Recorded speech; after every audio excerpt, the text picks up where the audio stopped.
Good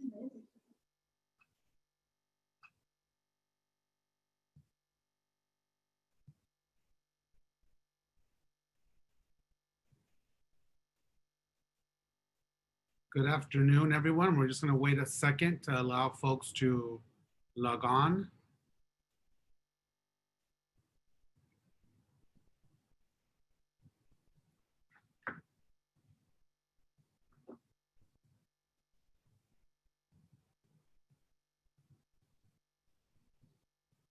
Still have folks logging on, but we're going to go ahead and begin. Good afternoon and welcome to our virtual investigatory hearing concerning the availability and affordability of homeowners insurance. I am Insurance Commissioner Ricardo Lara and want to thank you all for taking time to talk about the state of our homeowners insurance market. Before I begin, I want to cover a few housekeeping items related to the investigatory hearing. We have received an overwhelming amount of interest in this hearing and hundreds of you have registered to attend and we're very grateful for that. After my remarks and the Department of Insurance presentation, we will hear from people who have planned in advance and have requested an opportunity to speak. Following the planned speakers, we will hear from members of the public who use the chat feature on Zoom and request an opportunity to speak.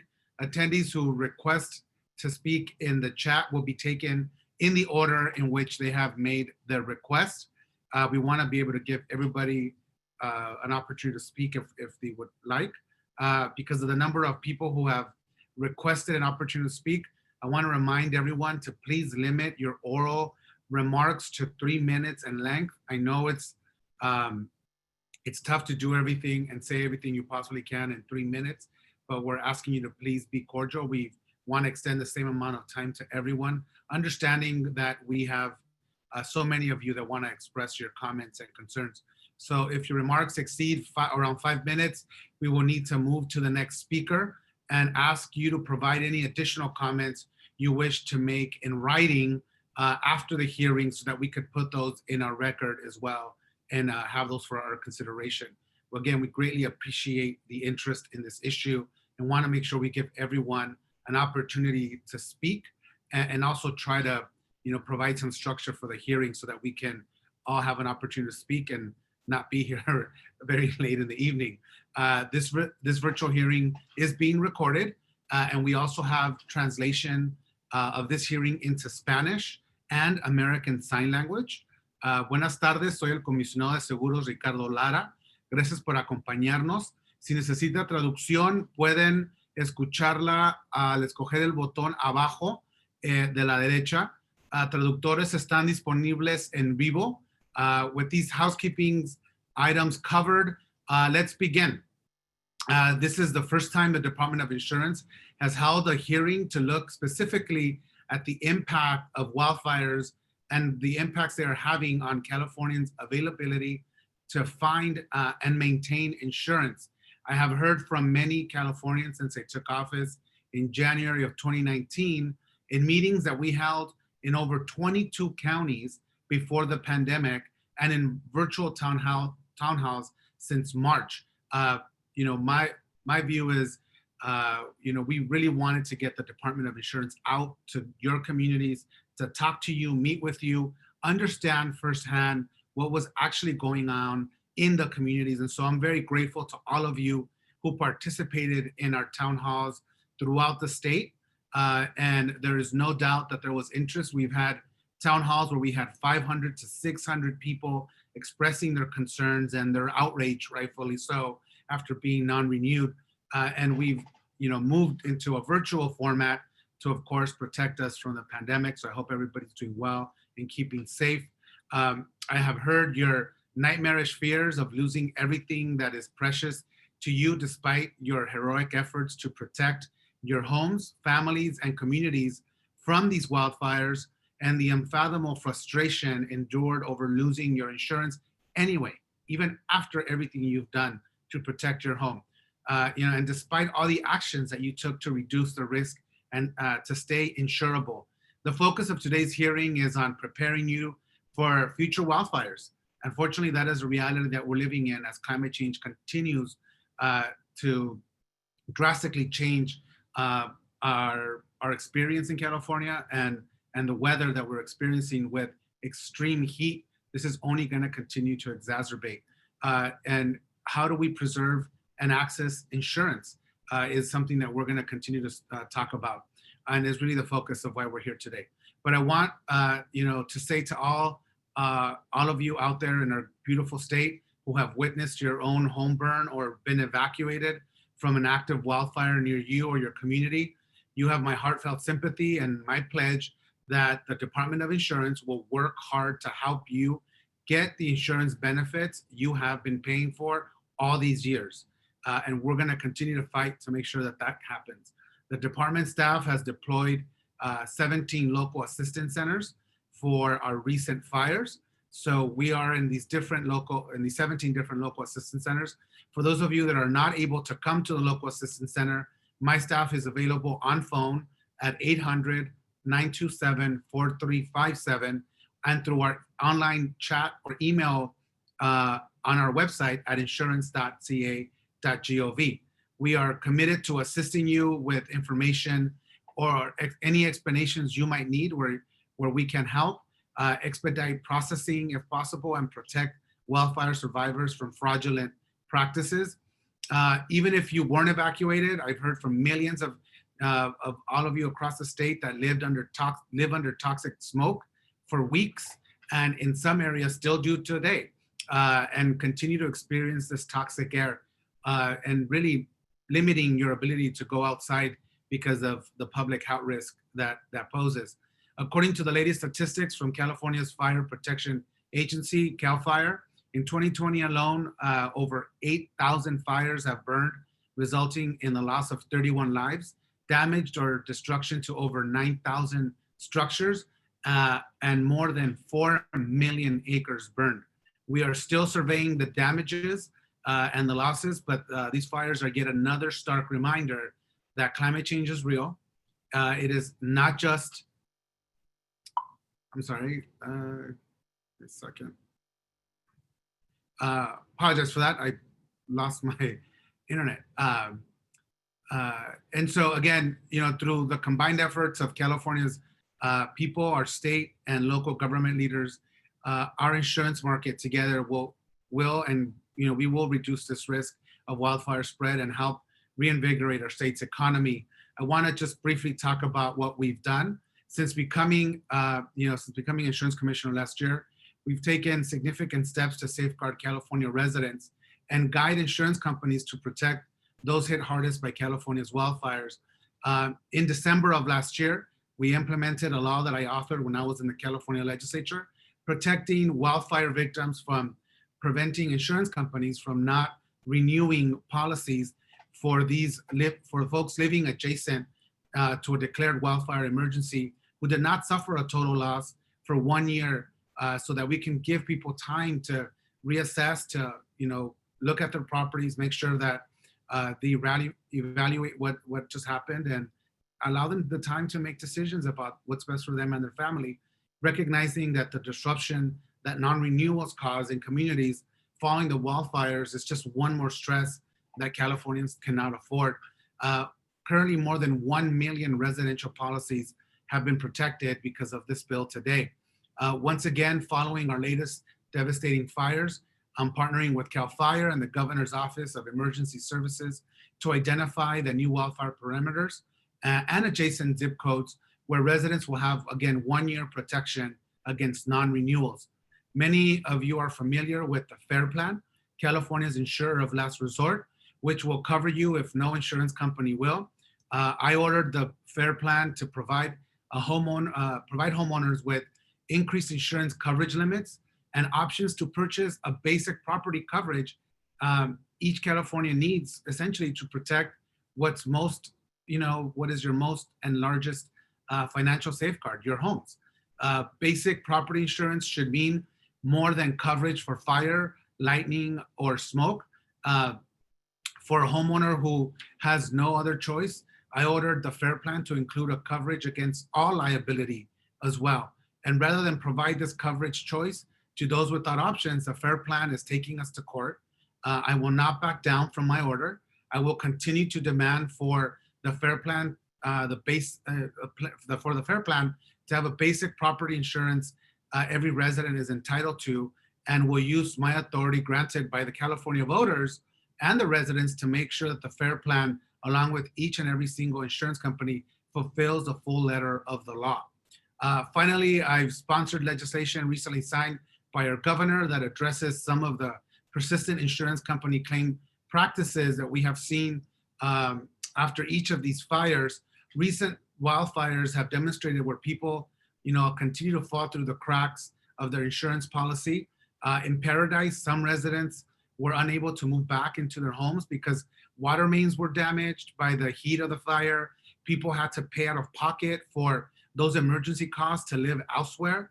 And after our latest fire, we heard, latest wildfires, we heard evacuees were cut off after just 2 weeks from their insurance benefits that cover living expenses, even when their homes were still inaccessible or had no water or power.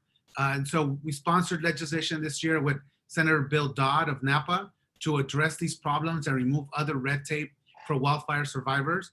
The bill includes an immediate advance payment of no less than 4 months of living expenses, reducing erroneous itemization of homeowners' personal contents, a 60-day grace period for premium payments for policyholders, and allowing a homeowner who suffers a total loss but elects not to rebuild in a fire zone to collect a full benefit of their home and property and build other or purchase a home elsewhere without an insurance company deducting the land value, which we saw happening a lot before after some of these fires. So although these measures continue to support homeowners and our statewide economy, we have much more work to do. Today, we will outline the nature of the challenges before us and how we can confront them. You will hear the latest data about availability and affordability of insurance, but even more importantly, we will talk about solutions. These solutions are grounded in my authority as insurance commissioner to safeguard the availability of insurance and a competitive insurance market granted through the voters of California in the passage of Prop 103 more than 30 years ago. Proposition 103 allows for insurance companies to request rates that are adequate to pay future claims while giving me the authority to protect you, the consumers, from excessive or unfairly discriminatory rates. In order to pursue appropriate regulatory solutions, we must first understand the nature of the California insurance market and what we've seen at the Department of Insurance these past handful of years. So let us begin by reviewing the facts together. I look now to Bryant Henley, my special counsel, to present to you the latest information that my department has collected, which illustrates the true nature of insurance company rate filings and the shrinking insurance options for some of our state's most vulnerable residents. Following this presentation and throughout today's hearing, I want to hear from you, our California residents who are living this firsthand. We will also hear directly from wildfire experts about the power of home hardening, from consumer advocates, from government leaders who are deeply immersed in these issues, and I hope from insurance company representatives who are ready to roll up their sleeves and help us and help you protect your homes and your communities. Thank you again for being part of this hearing, and I'm going to pass this along now to Brian. So let us begin. Thank you, Commissioner Lara, and welcome to all of you who have come here to attend this virtual investigatory hearing on homeowners insurance availability and affordability. As Commissioner Lara indicated, we wanted to start by showing you some slides that show a presentation of the status of the homeowners insurance market here in California.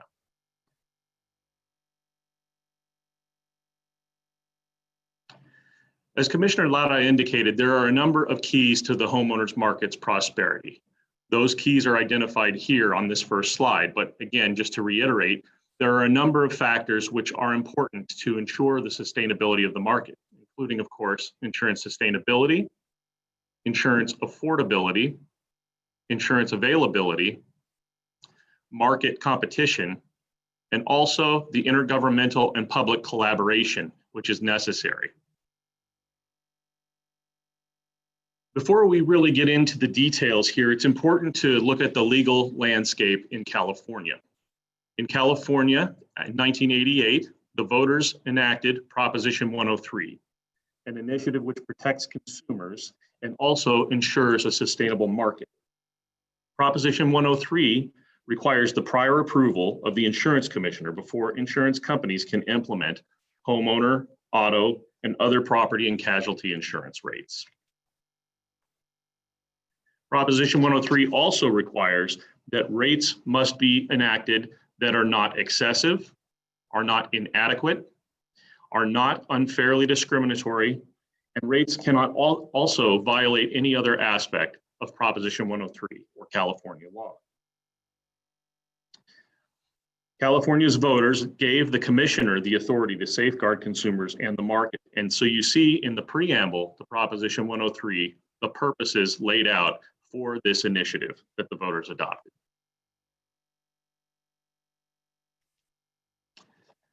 So with that outline of Proposition 103, let's talk a little bit about the law and what it says. At a high level, what's important to know is that it is the insurance companies themselves that determine their rates. Under Proposition 103 and the prior approval system, insurance companies submit data to the Department of Insurance showing the maximum rates that are needed to cover expected losses. Now, when they present their maximum rates needed, they are not required to charge that amount, the maximum. Insurance companies may choose to request less than the regulations permit under California law. When an insurance company makes a rate filing, the department reviews the rate application to make sure the insurance company is using data that is correct, that the actuarial selections are appropriate, and that the required calculations are performed correctly to determine that the rate is indeed appropriate. This slide shows how insurance company filings have occurred since 2015. On the left-hand side, you can see that there has been a marked increase in rate increase requests by insurance companies from 2015 to 2020. And the data here shows that every year there has been an increase in the rates filed by insurance companies. In 2020, that has dropped a little bit, and we're going to talk about that in slide 9 coming up. On the right-hand side, you can see that insurance rate decreases filed by insurance companies have basically dropped to zero. Again, here's another slide that breaks out this very same information and shows that the number of filings for rate decreases have dropped to zero from 2015 to 2019, while at the same time, rate increase requests have gone up. Now, I mentioned we were going to talk a bit about the slide that showed in 2020 that the market has dipped in terms of the number of filings we've had from 2019 to 2020, as we see here. The reasons that in 2019 we've seen changes in the amount of rate increase requests, there are a number of factors, and some of those are described here.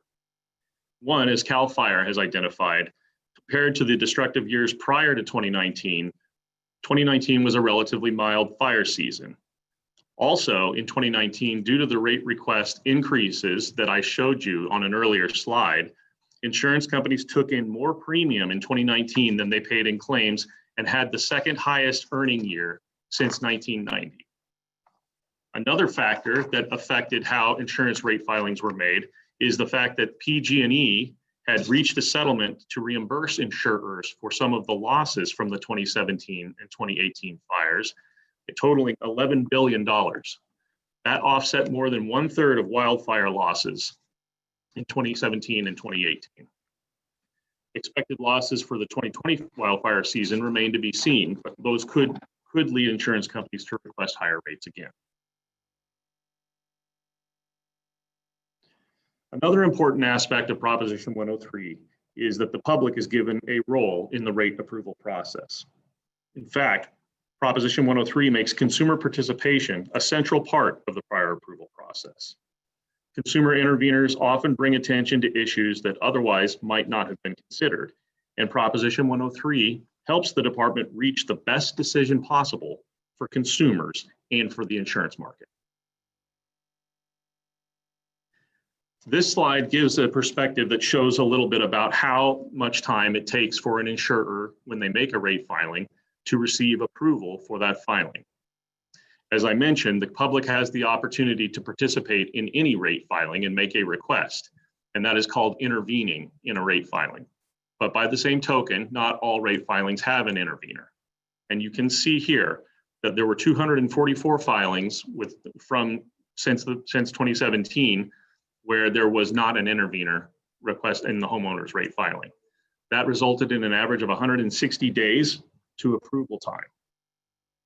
In terms of an intervene homeowners filings, there were 10, and those 10 resulted in an average of 337 days for filings where there was a petition to intervene from a consumer. All homeowners filings, as you look at the data, shows that out of all of them, 254 over this time period, the total average time, including intervener filings and non-intervene filings, is 167 days. So again, not about half of a year. The other important feature to keep in mind here is that since the beginning of 2017, only 4% of all of these approved filings had an intervener in the case. So a very small number of these cases involve consumer participation. This slide shows how insurance companies make their rate requests.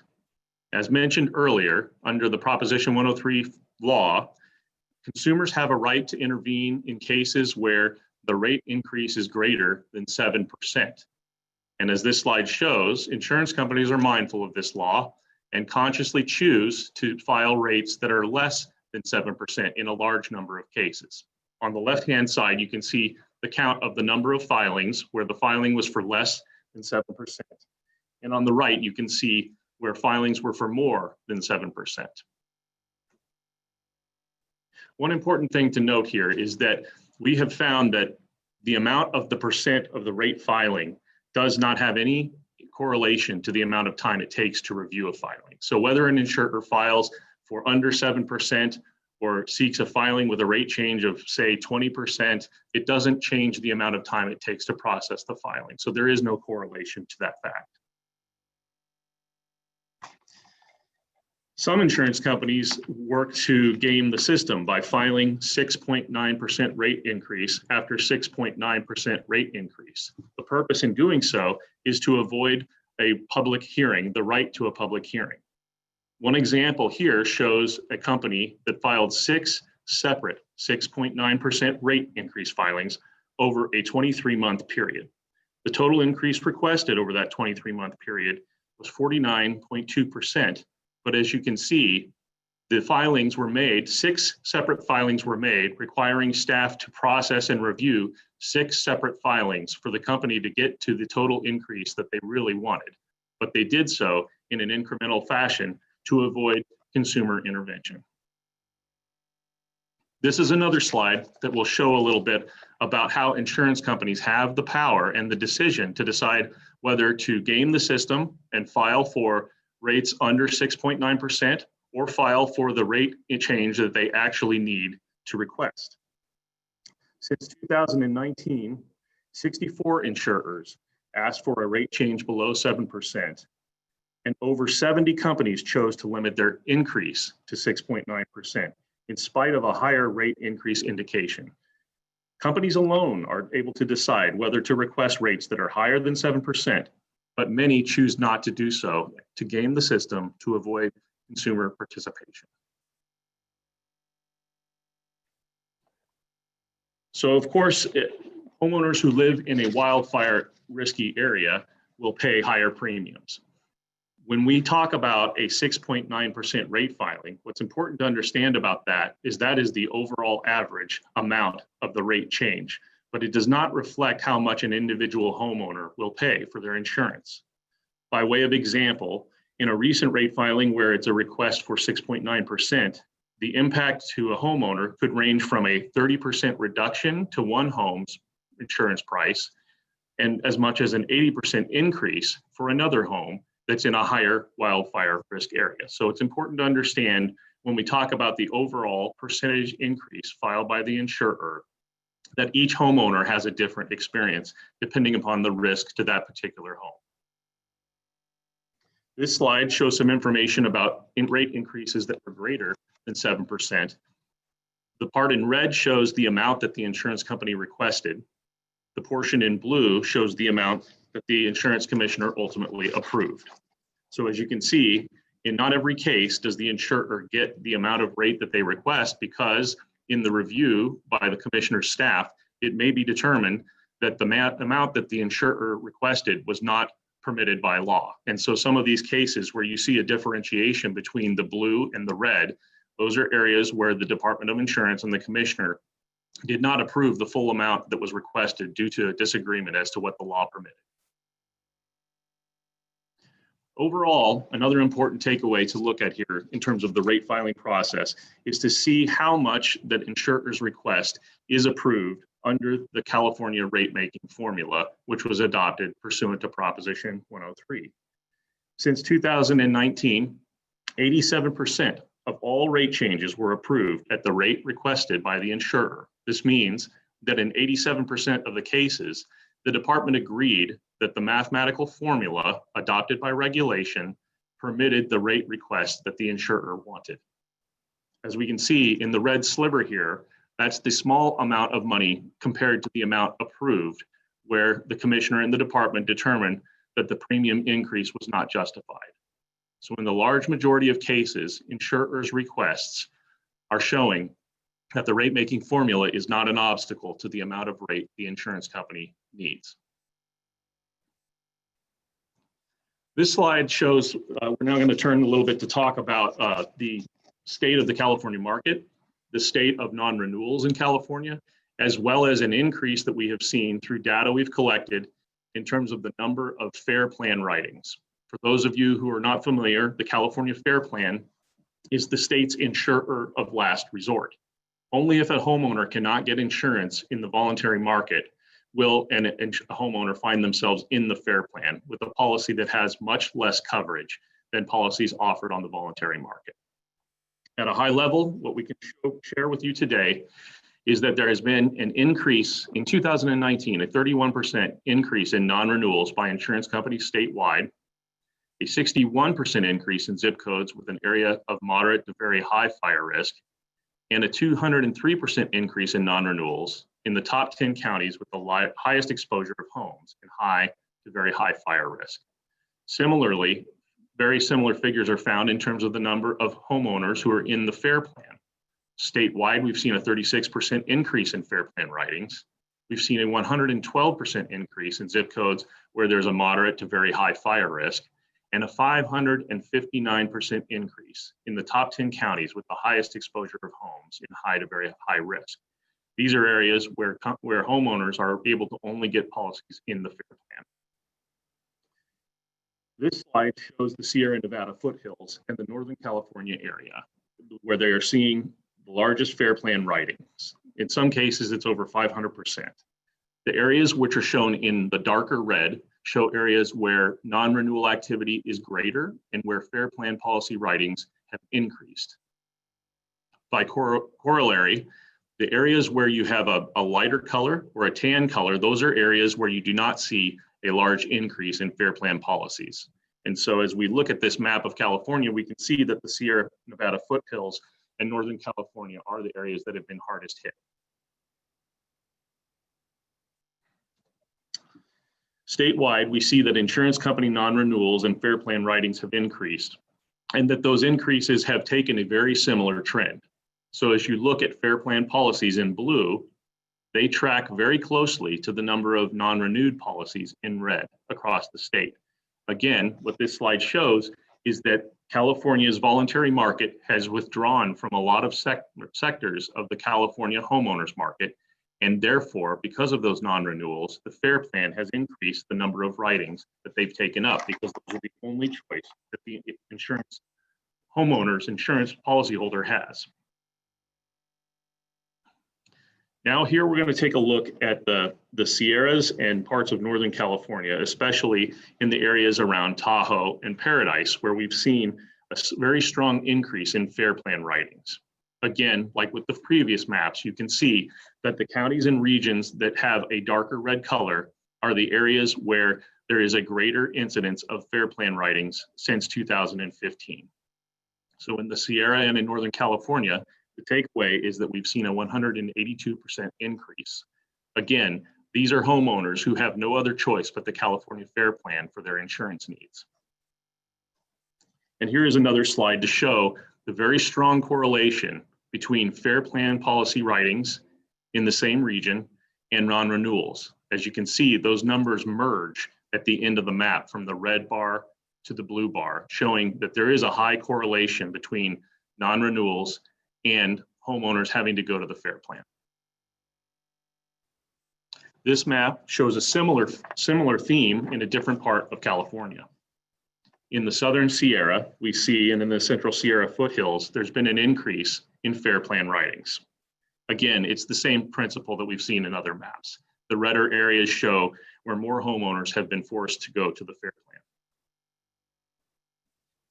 And this slide shows in a different way the same principle, that insurance company non-renewals and fair plan policies in the Southern Sierra have increased from 2018 to 2019, especially. And so you see the fair plan policies have increased at a significant and similar rate to the number of non-renewed policies.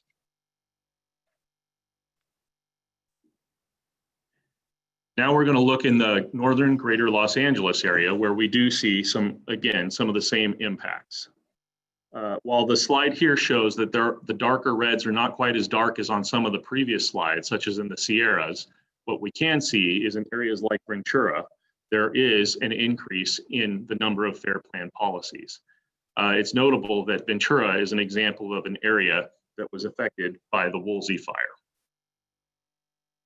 Again, this slide shows the greater Los Angeles area and the correlation between fair plan policies and non-renewals.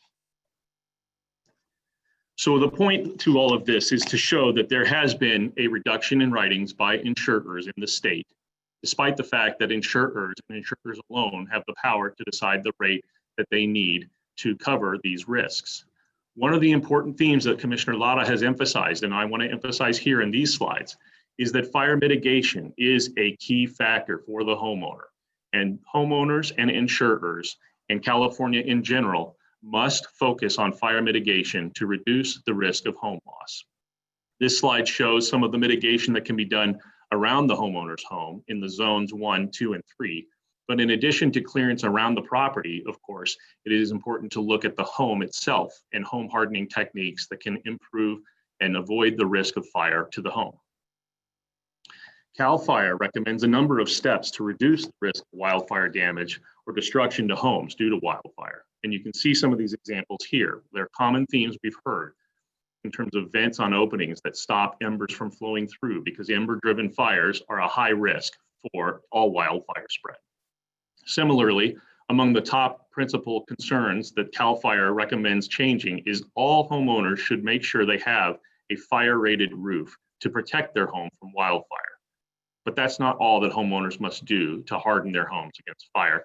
And these other examples, such as cleaning debris from rain gutters and working through a defensible space plan for your home, are relatively inexpensive compared to other ways that we can harden our homes. And then this slide shows that hardening the home actually does matter, and science backs this up. This slide shows that in the Camp Fire in the Paradise area, the effect of homes that were built in 2008 or later and homes that were built before 2008. So the important reason we're talking about 2008 is in California, the building code, chapter 7A, was changed, and stronger home hardening fire retardant methods were found to be applied to the building code system starting in 2008. Thus, that is a really important year for us as a state, because homes built after that point had much better home hardening processes applied to the building of the home when compared to homes built before 2008. And here is a real example of what occurred. In homes built before 2008, you can see in the red These were all homes with major destruction.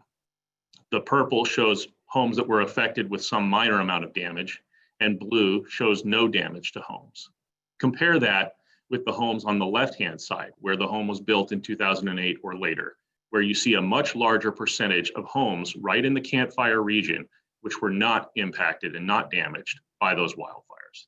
So again, the point of this slide is that home hardening works, and we as a state must recognize home hardening techniques in order to make insurance sustainable.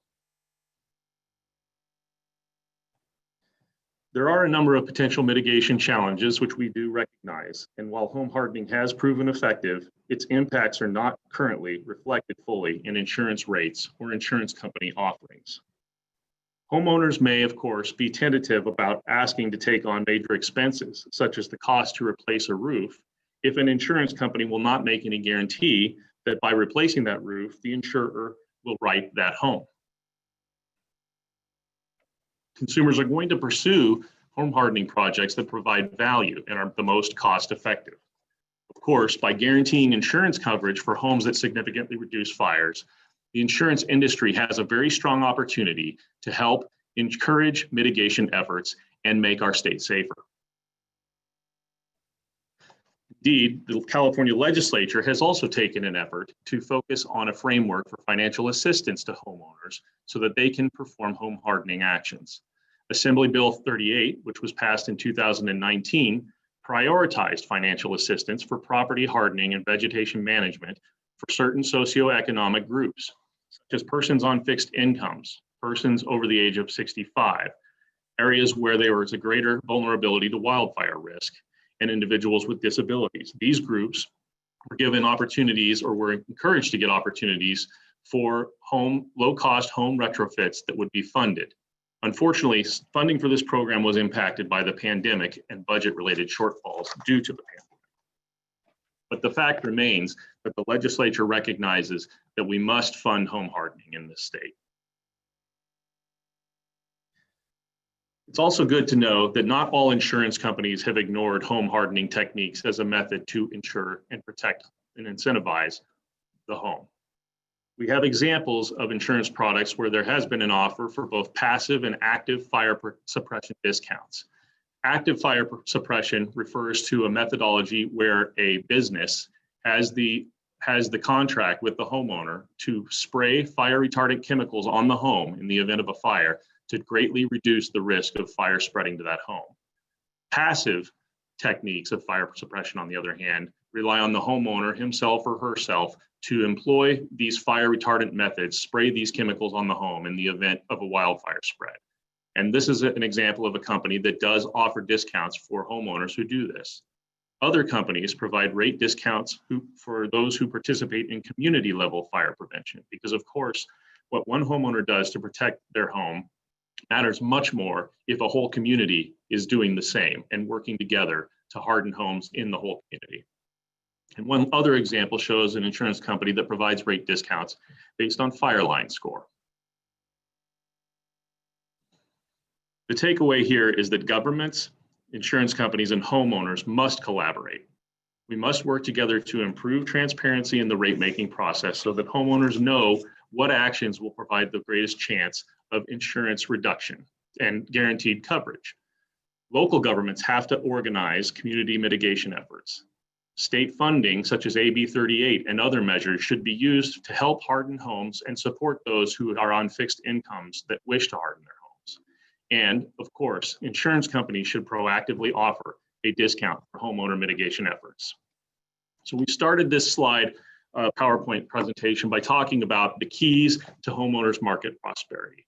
And again, we see here, there are paths forward for each of these aspects. For insurance sustainability, we do have opportunities to use uniform home hardening standards. Availability through pricing the product and selling to all Californians will help make insurance available if insurance companies reward mitigation. Home hardening efforts must also make insurance affordable. And market competition through more writing in these wildland-urban interface areas will allow for greater opportunities for the price to be competitive in those regions. Lastly, all stakeholders in intergovernmental and public collaboration must work together through building codes, uniform mitigation standards, and community organized, publicly funded, sustainable land use. So this concludes the department's presentation. From here, what we'd like to do is we're going to now turn to hear from a number of members of the public, including homeowners and others who have been impacted by the nature of the California insurance market. First, we're going to hear from Colleen Cross. And so if we can bring Colleen Cross on, this is your opportunity to present.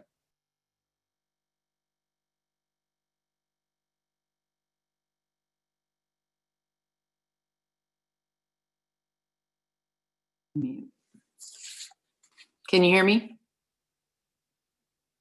Yes? Yes, we can. Thank you. Okay. Please All right. proceed. Okay, my name is Colleen Cross. I am a retired public school educator with a pension from State Teachers Retirement System. I will be addressing the affordability aspect from the perspective of a homeowner who had my homeowner's insurance canceled following the Paradise Fire. 1 month after the Paradise Fire, my insurance was canceled.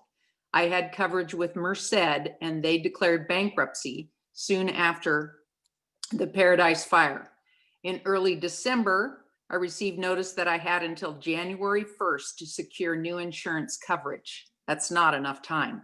Scores of others also had been canceled, so the scramble to find new insurance was widespread. I called agent after agent, and they all said they were not writing new policies for homes in the Sierra foothills. I finally found an agent who would write a policy that included California Fair Plan and a wraparound.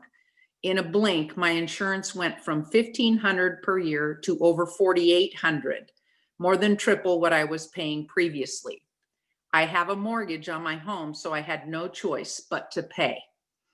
Even though my home sits in the middle of a 3-acre lawn, for the next 10 months, I began an aggressive wildfire mitigation effort to clear further back on my property.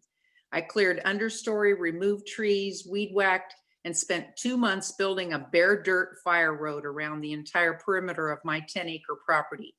I also purchased a water pump and fire hose to attach to a 2,500-gallon water storage tank. I hoped fire mitigation efforts would help my insurance rate when it came time to renew, but my agent said they just go by zip code and fire risk zones. I continue to work on wildfire clearing, but with no incentive from my insurance provider, it is discouraging. 6 weeks prior to my next renewal date, I began shopping other options for an insurance broker, and I found one out of the area. While working with that broker, my renewal notice for CFP and the wraparound came. The new amount was $6,300. That's more than 4 times what I was paying 13 months before. So my question is, why, as a homeowner and the responsible party, am I not allowed a site inspection to determine my level of fire safety? I'm assuming the goal of an inspection is to help homeowners be more fire safe. So why isn't that part of the process? I understand fully the catastrophic impact fires have had in the last 3 years or so. There's more reason than ever to encourage and incentivize homeowners to harden their homes against wildfires. An inspection is a critical part of that, with feedback and perhaps even a limited amount of time to mitigate concerns shared by the inspector. The checklists we have received in recent months are quite informative, and I applaud whoever is responsible for that. I have found them to be proactively detailed and very helpful. In closing, I wish to express my appreciation to the Commissioner for holding this hearing, and I am truly grateful that a program like California Fair Plan exists so that homeowners like me have some option for fire insurance. That said, it is not what I would consider affordable, and that needs to be addressed. I also feel homeowner fire mitigation efforts need to be acknowledged with an on-site inspection with immediate feedback given at the time. The vast majority of citizens want to do what's right, so let's encourage that, especially in this critical area of concern. And finally, 30 days is not enough time to find new coverage when insurance is canceled. I'm very happy to hear that that's been extended to 60 days. Thank you. Thing 1, 2, 3. Uh-oh. Thank you, Ms. Cross. Okay, I believe we have Mr. Ratterman. That might be Hello? just heard. Mr. Ratterman? Don't. The co-host has asked you to start your video. Oh, start my video. Mr. Ratterman, is that you? Oh, I guess that's not working either. Sorry. Okay, well, next up is Mr. Mark Ratterman. Mr. Ratterman, Zulani, if you could bring Mr. Ratterman on. Testing. 1, 2, 3. Hello. We can hear you. Go ahead.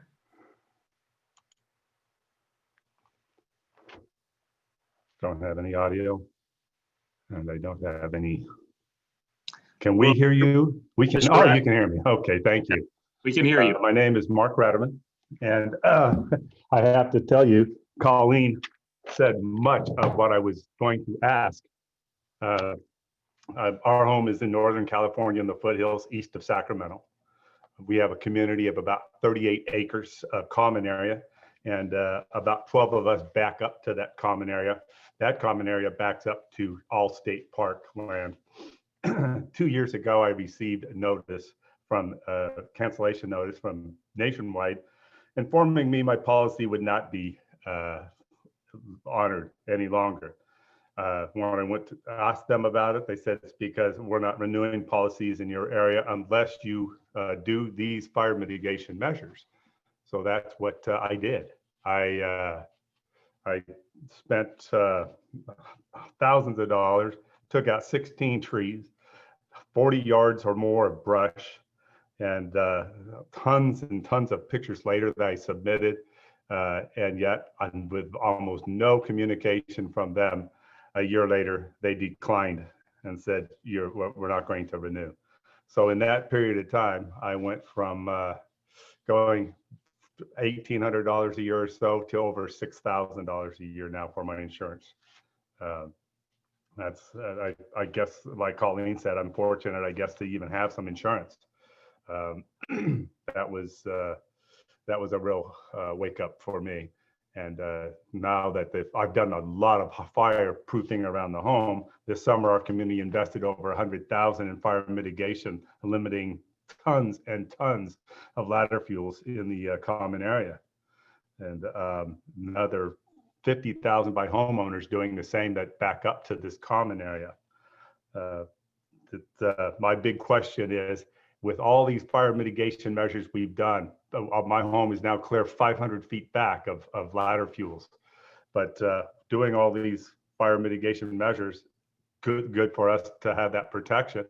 But what will be done with insurance companies? Will that ever be looked at and considered as something beneficial? And like Colleen said, will they come out and personally investigate that? That's what I would like to see.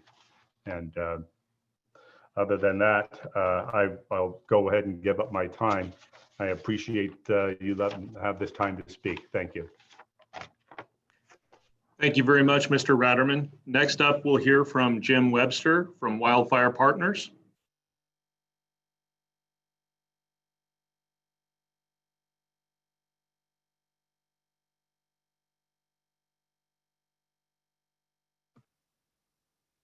Hi, this is Jim Webster from Boulder County in Colorado. Are you? We can hear you and see you. Thank you so much. Okay. Go ahead. Yeah, I'm here to talk about Wildfire Partners. I've started with my last slide in case I get cut off. If you have additional questions after this quick presentation, you can go to our website, wildfirepartners.org, to learn more about our efforts with insurance companies and a home certification program. Next slide. So in Boulder County, we've been working hard on mitigation since 1989. We've tried just about every type of mitigation program that you can think of. We spent a lot of time scoring and mapping and ranking, quantifying risk. Next slide. But then in 2010, we had the Fourmile Canyon fire, and we needed to re-examine all of our efforts. The month after that fire, we asked for funding from FEMA to harden 1,000 homes and do defensible space on 1,000 homes. Next slide. We had some successes from all those activities that we were doing those 20 years. But I have a quote here from John Wooden. I thought I'd throw in a California reference, UCLA basketball coach. He tells us not to confuse activity for achievement. We can spend a lot of time trying to quantify risk. What we really need to do is reduce risk. Take those mitigation actions like this homeowner did, years and years of effort that helped him save his home. So we need not to think about the activity, the achievement. Next slide. We had a study after our fire by the US Forest Service. Jack Cohen, lead scientist, head of FireWise or big mitigation specialist, has these 4 lessons for us, and they apply to others as well. This first lesson, we have the opportunity to significantly reduce risk, but we have to change our approach. That's really easy to say, but it's very, very hard to do. Point 3 here is we really have the homeowner to take responsibility, as we've been talking about recently. Instead of pointing the finger at the neighbor and saying it's their problem, the whole idea is the homeowner takes responsibility for what the risk is on their land and managing that. Point 4, the WUI fire disasters cannot be prevented without homeowners actively creating and maintaining home ignition zones. That's what we're talking about, home hardening and the creation of defensible space with low ignition potential. So I'm going to talk about these 4 things and how we address them. Next slide. So our governor appointed a task force to address this wildfire insurance issue. They produced report and recommendations. So this political approach wasn't very effective. It didn't solve our problem. Next slide. Really what we need to do is not base this on politics, but on science. We worked with the Insurance Institute for Business and Home Safety, understanding how homes ignite, really focusing on ember ignition, and designing a program to address this risk. So our opportunity, we have to base our programs on science if they're to work. Next slide. So we changed our approach. We stopped all those activities that weren't working, and we came up with a home certification program called Wildfire Partners. You'll see homeowners here with their sign. The idea, the home certification program, the certificate doesn't guarantee your home won't be destroyed by a wildfire. It states that you've done mitigation. So homeowners are able to provide this certificate to insurance companies. Realtors upload on their MLS listing. We don't provide the certificate. The county doesn't provide the certificate to the insurance companies. The homeowners can do that. So if they meet our standards, we set standards, assess and inspect with site visits, and then the homeowner, if they receive that, they get a certificate and yard sign with recognition. So we changed our approach to address this issue with an individual home certification program that I'll talk more about. Next slide. So again, homeowners taking responsibility and action. Lots of work, as we've heard from the previous speakers, to go out and mitigate those properties, to take action, to reduce risk. So that's the key to partners, is homeowners taking action. Next slide. And you have 60 seconds, Mr. Webster. Thank you. Yep, next slide. So it's not just everybody going out and doing work. We need independent verification of that work. So we do site assessments, we do inspections with professionals, with experts that spend time on site. Next slide. So lots of benefits, lots of organizations, but we've worked with insurance companies. We have federal, state, county funding. Next slide. And so there's value to homeowners, transparency, certainty. They have to know what mitigation needs to be done in order to get insurance. So they get an assessment, that's ongoing support, the life of the time they're in the home, financial assistance, and our certificate gets them insurability. We don't have discounts with the Wildfire Partner certificate. Next slide. So it's a comprehensive assessment. We take pictures, we give a report, individualized custom report to every homeowner, a checklist that they need to perform. They participate, they become empowered, they work, and then we come back and inspect and provide that certification if they've passed. Next slide.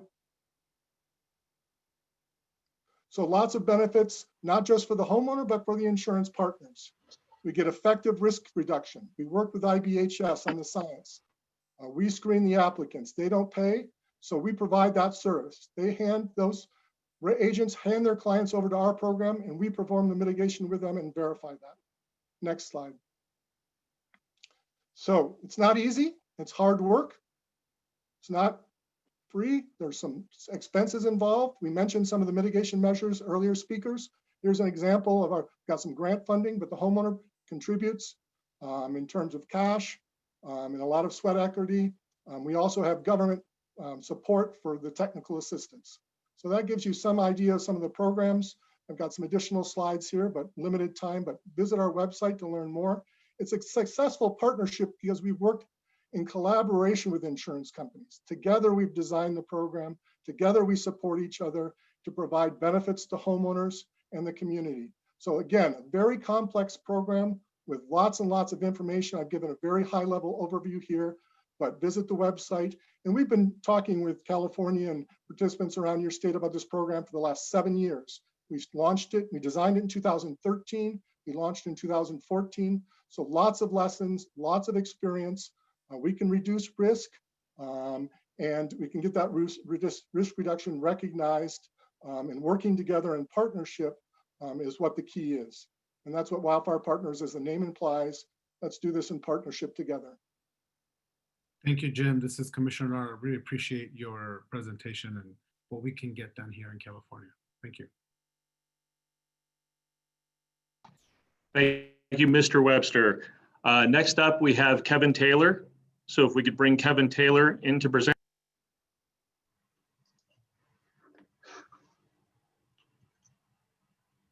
Yep, good afternoon, everybody. My name's Kevin Taylor. I'm the fire chief for Montecito Fire Department. And thank you to Commissioner Lara and your staff for hosting this important hearing and providing us with an opportunity to relate our community's continued challenges with both cancellations and non-renewals of homeowners insurance.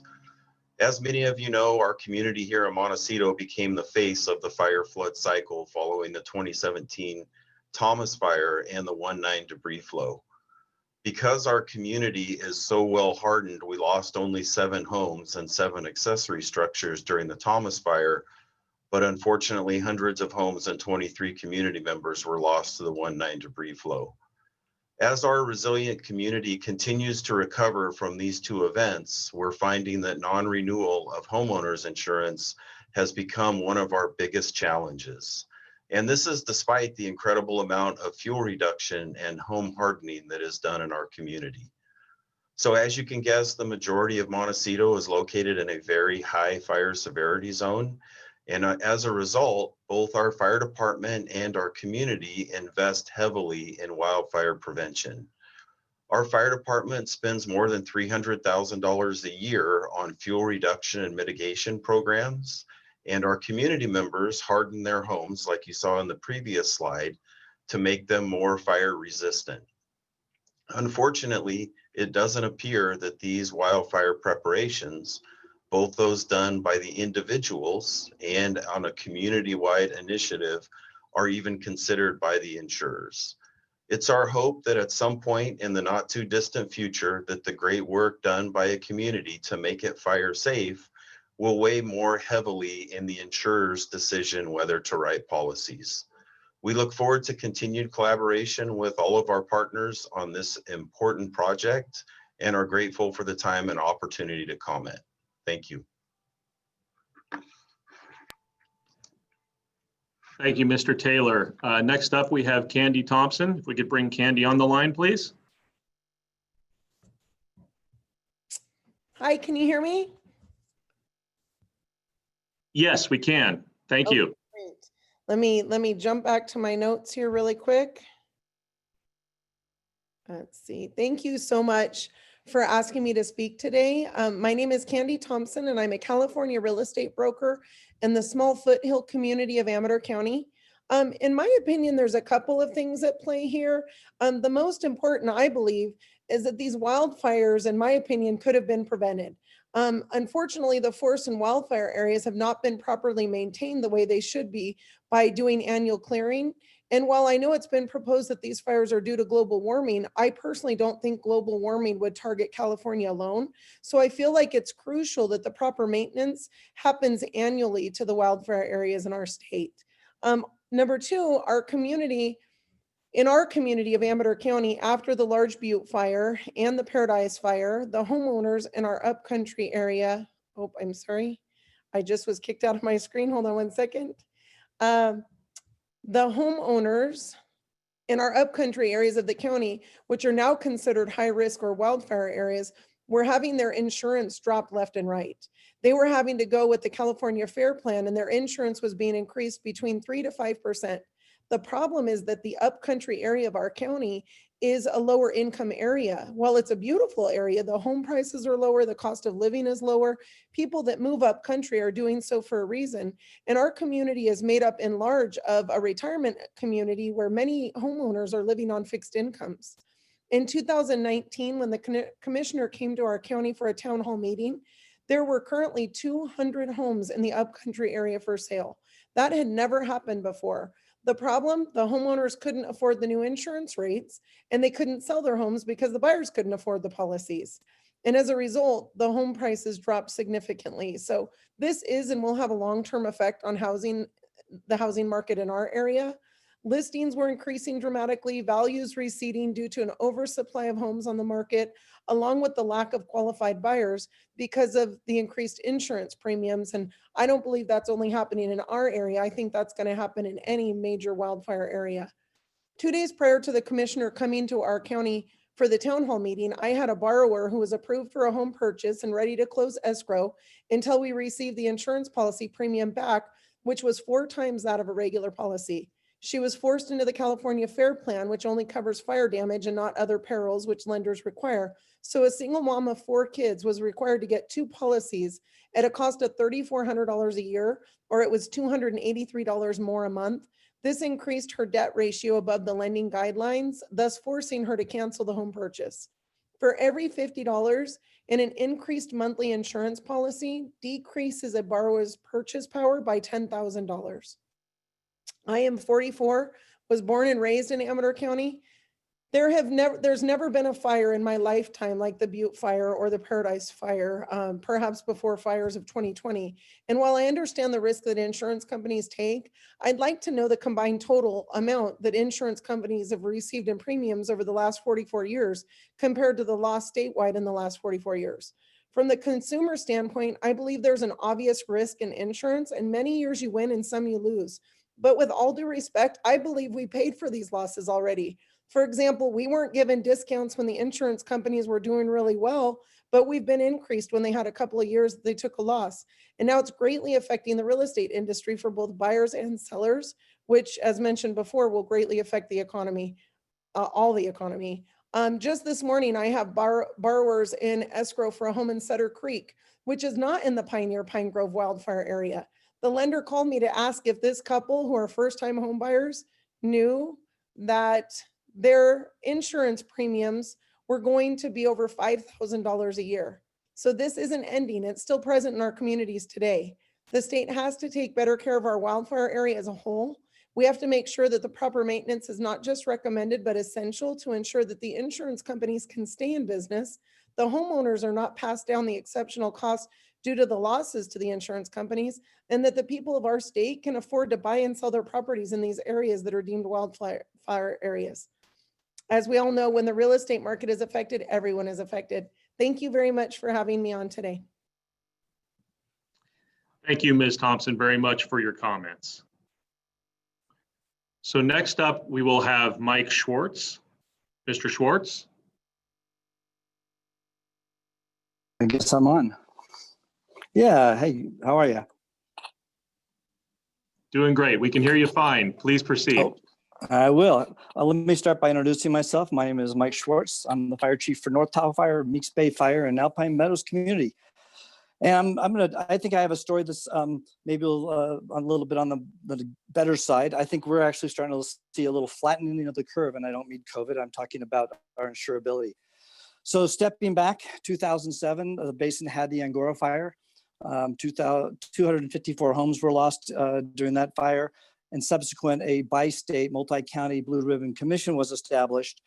And maybe unlike what happened in Boulder, we actually did see some positive things come out of this governmental action. And really what it probably was most productive was the fire chiefs got a real wake-up call as to what we needed to do to begin to make our area more fire safe and of course more assurable. I think you know, it's important because in 2017, at the 10-year anniversary, we started to see an increase in non-renewals. And I think we were really early in the wave, especially some of my communities that are high in the mountains up in the Alpine Meadows region, Ward Canyon. Those homeowners were basically getting consistently non-renewals. We went through that period of time where people could still get insurance through the secondary market, Lloyd's of London, and subsequently we just became more and more people on the FAIR plan. I guess the good news for the fire chief in that is I got a really quick education on insurability. I learned, you know, went well beyond our standard public protection class rating of ISO, which for North Tahoe, for a rural community, was a 3.3Y, which is very respectable. But homeowners were hearing numbers like, you know, 15 and 30. And so we ended up doing a lot of research, and I had some early opportunities with Verisk and with CoreLogic to see some of their algorithms and to really understand what a fire chief could do. And so my section, I'm going to talk a little about what the role of your local fire chief can be, and hopefully help homeowners make their homes more insurable. The first thing is we were getting so many inquiries and it was taking so much staff time.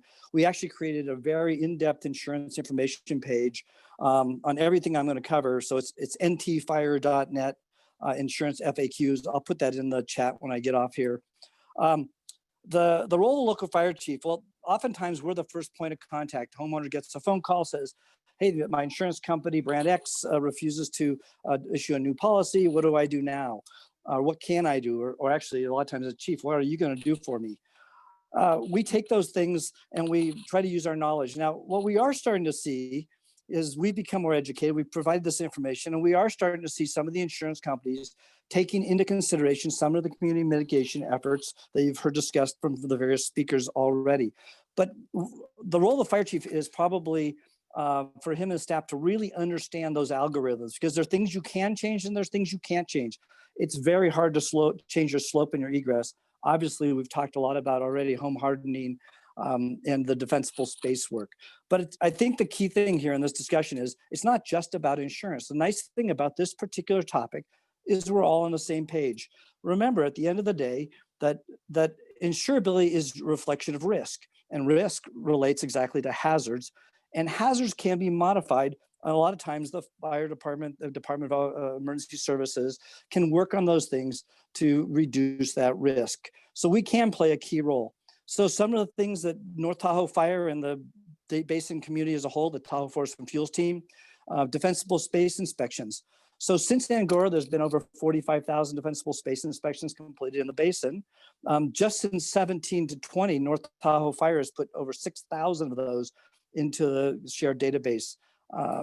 You know, this year, basically this year alone, North Tahoe Fire completed almost 1,200 defensible space inspections, and we have a very active program where we are working towards FireWise USA certifications, which is the only certification that the insurance companies generally accept, and that's because it's from the National Fire Protection Agency. So we've been working with our community to string those things together to make one large FireWise community, and we have seen some increased assurability in some of the areas.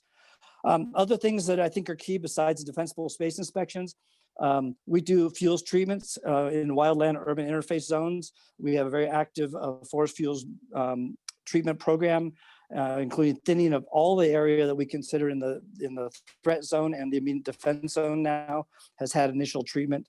And then now, of course, we're working very hard for the home hardening piece, not just to meet the newer California standards, but going back and looking at our older homes and trying to assist homeowners in hardening theirs. Like I said, you know, I think parlaying these into the FireWise designation is probably an effective tool. And I think that we've had a pretty successful program. We do still see some renewal difficulties, but I would say it's gotten a little bit better here.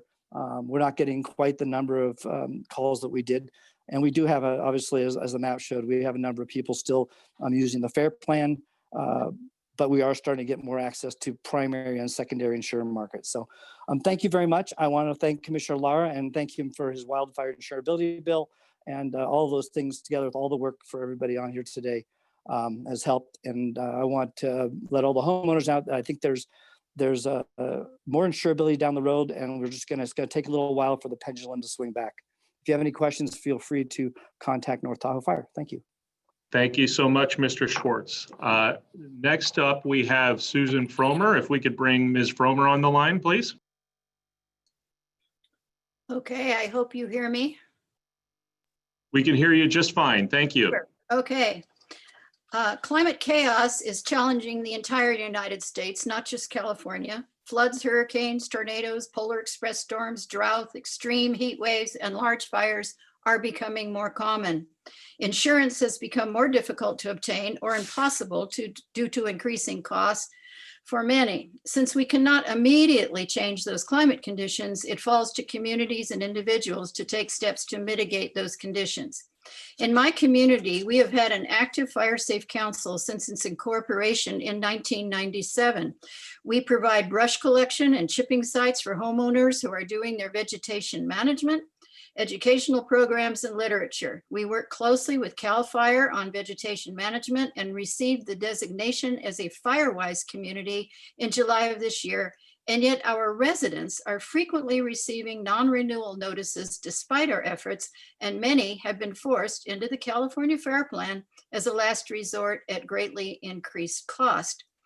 We received a non-renewal letter from our insurance company last year after having been with them for over 40 years. Although we built our home in 1999, we did all the things that have been mentioned for home hardening automatically. I contacted our new agent, the longtime one had retired, and asked him to go to bat for us. I sent him photos of all the measures that we had taken for fire safety. We have a metal roof, stucco siding, attic vent covers, perimeter impact sprinkler system, emergency water storage. We stockpile barricade, and we do quite a lot of vegetation management. In fact, I spent 8 hours at it yesterday. We were renewed for another year, but other neighbors have not been so successful. Denial of insurance poses a terrible risk to the state of California. If homeowners cannot obtain insurance or cannot afford the rate increases, then home ownership, a driving force of our economy, will be limited only to those extremely wealthy who can either self-insure or pay huge premiums. Using a model created with incomplete data, photos taken from the air, or generalized maps to make insurance decisions penalizes communities and individuals who are actively taking measures, which may not be immediately obvious, to mitigate their risk. It is incumbent on insurance companies to take those mitigation efforts into account when deciding whether to write a new policy, renew an existing one, or offer a discount on rates. Thank you so much for this hearing. It is quite informative. Thank you very much, Ms. Fromer. Appreciate your comments. Next up, we have Bill Tyler. If we could bring Bill Tyler on the line, please. Good afternoon. My name is Bill Tyler, and I am the fire chief of the Novato Fire District and also president of the Marin County Fire Chiefs Association. Fires are bigger, they're burning longer, they're more destructive, and they're killing more people than ever before. And that reality is highly motivating to fire agencies whose job it is to respond and extinguish those fires. But it's also been motivating to hundreds of thousands of people who live and work in communities, both large and small, all over this great state of California, to do more to reduce hazards and lower their risks of unwanted effects of wildfire. I want to take this opportunity to share with you our experience in Novato and Marin County as we've come together to take concrete steps to become a new fire adaptive community from the house out. Our desire is for insurers to take notice and reward communities like Marin that put in the hard work, that make the commitment, and provide them with adequate, affordable coverage for homes, homeowners, neighborhoods, and communities that embrace adaptive measures going forward. Keep in mind that we in Marin are dealing with an existing built environment that's mainly combustible construction. The first thing we did was to adopt maps that identify wildfire urban interface areas, maps that go well beyond the state's fire hazard severity zone mapping. And then within those areas, we adopted and amended local codes and ordinances that required hardenings of homes and modifications to vegetation within the wildland-urban interface area. And this is done for substantial remodels, not just new construction. The fire departments and districts from 17 cities and towns form the Marin Wildfire Prevention Authority, which is a joint powers authority to specifically address wildfire prevention and mitigation efforts in Marin. The MWPA is being funded by a local property tax for 10 years. Measure C was passed in March by the voters of Marin with a greater than 70% support, and it's anticipated to generate more than $200 million. The work of the MWPA included improvements to evacuation and notification systems, removal of fire-prone vegetation, a major wildfire education campaign, and matching grants to incentivize homeowners and to reduce combustible vegetation and harden their homes, reducing ignitability of those homes against embers from a fire. There's also annual home evaluations for every home and business in Marin, with written assessments and a prescription for every structure with steps that they can take to immediately reduce hazards and lower their risks. Additionally, there are funds for local programs and projects that are especially tailored to meet the needs of local agencies to reduce the threat of wildfires. In closing, with these efforts and approach, we hope and are asking insurance companies that may otherwise be reluctant to take homeowner wildfire mitigation efforts into account when pricing residential property insurance to invest in the people who embrace becoming fire-wise adaptive communities. Thank you. Thank you very much, Mr. Tyler. Next up, could we have Melanie Light, please?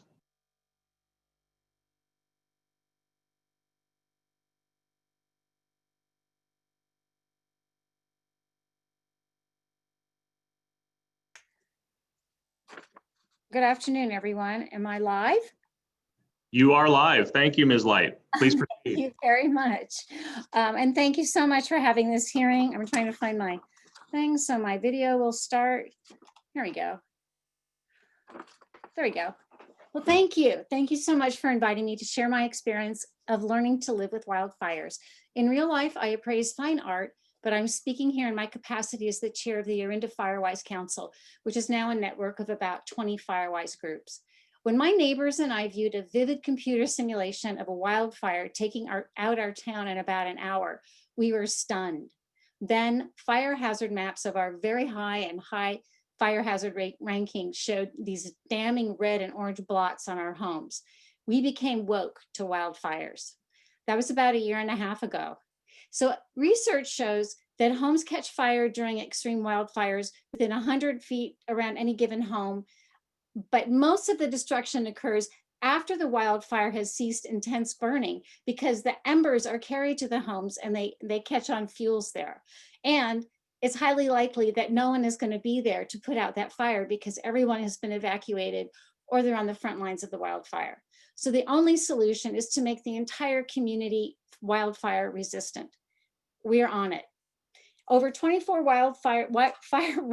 Firewise groups have formed in the past since, well, yeah, like 1.5 years, and hundreds of tons of excess fuel have been removed by individuals, Firewise groups in our fire district's chipper program.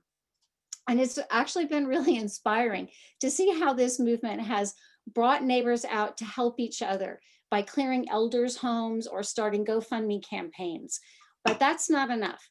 We formed our citywide network of Firewise groups called the Orinda Firewise Council to raise awareness, encourage abatement, and engage the city council in mitigation. We gave the city a list of no to low cost measures, like training the Department of Public Works employees to recognize and report fire hazards. Our city council then formed a joint subcommittee with our neighboring town and the fire district to focus on fire prevention. The council put forth a general sales tax, a 20-year sales tax measure for fire prevention, road and infrastructure improvement.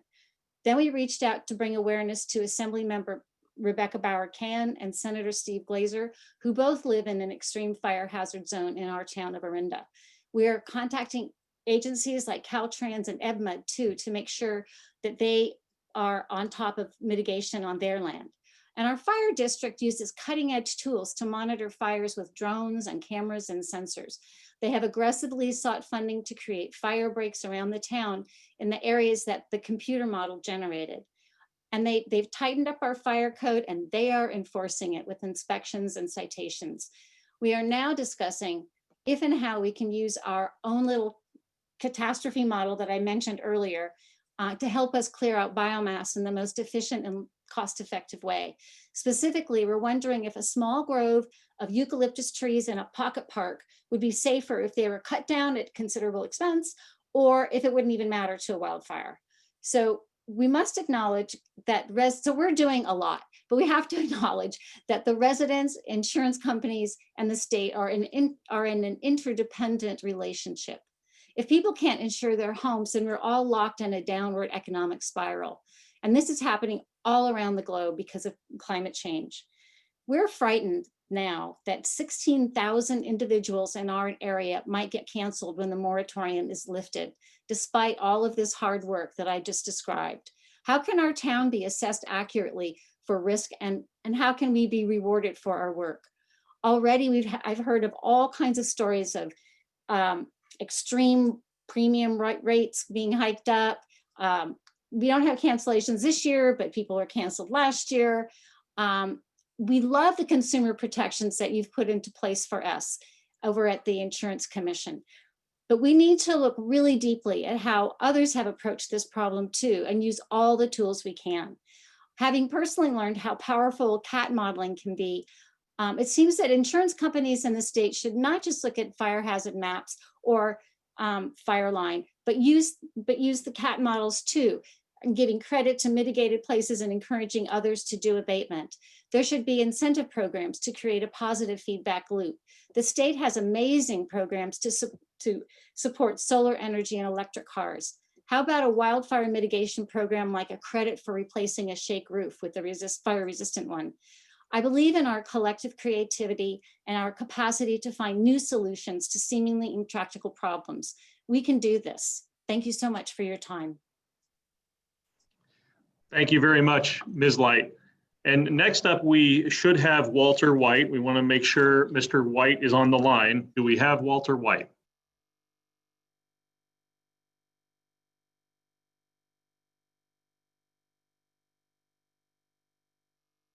Okay, trying one more time for Walter White.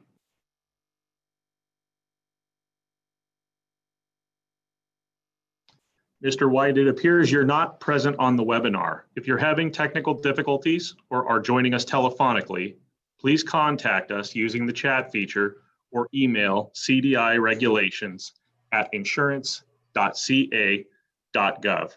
And we'll keep proceeding then. Next up on our list is Richard Dinan. Do we have Mr. Yes.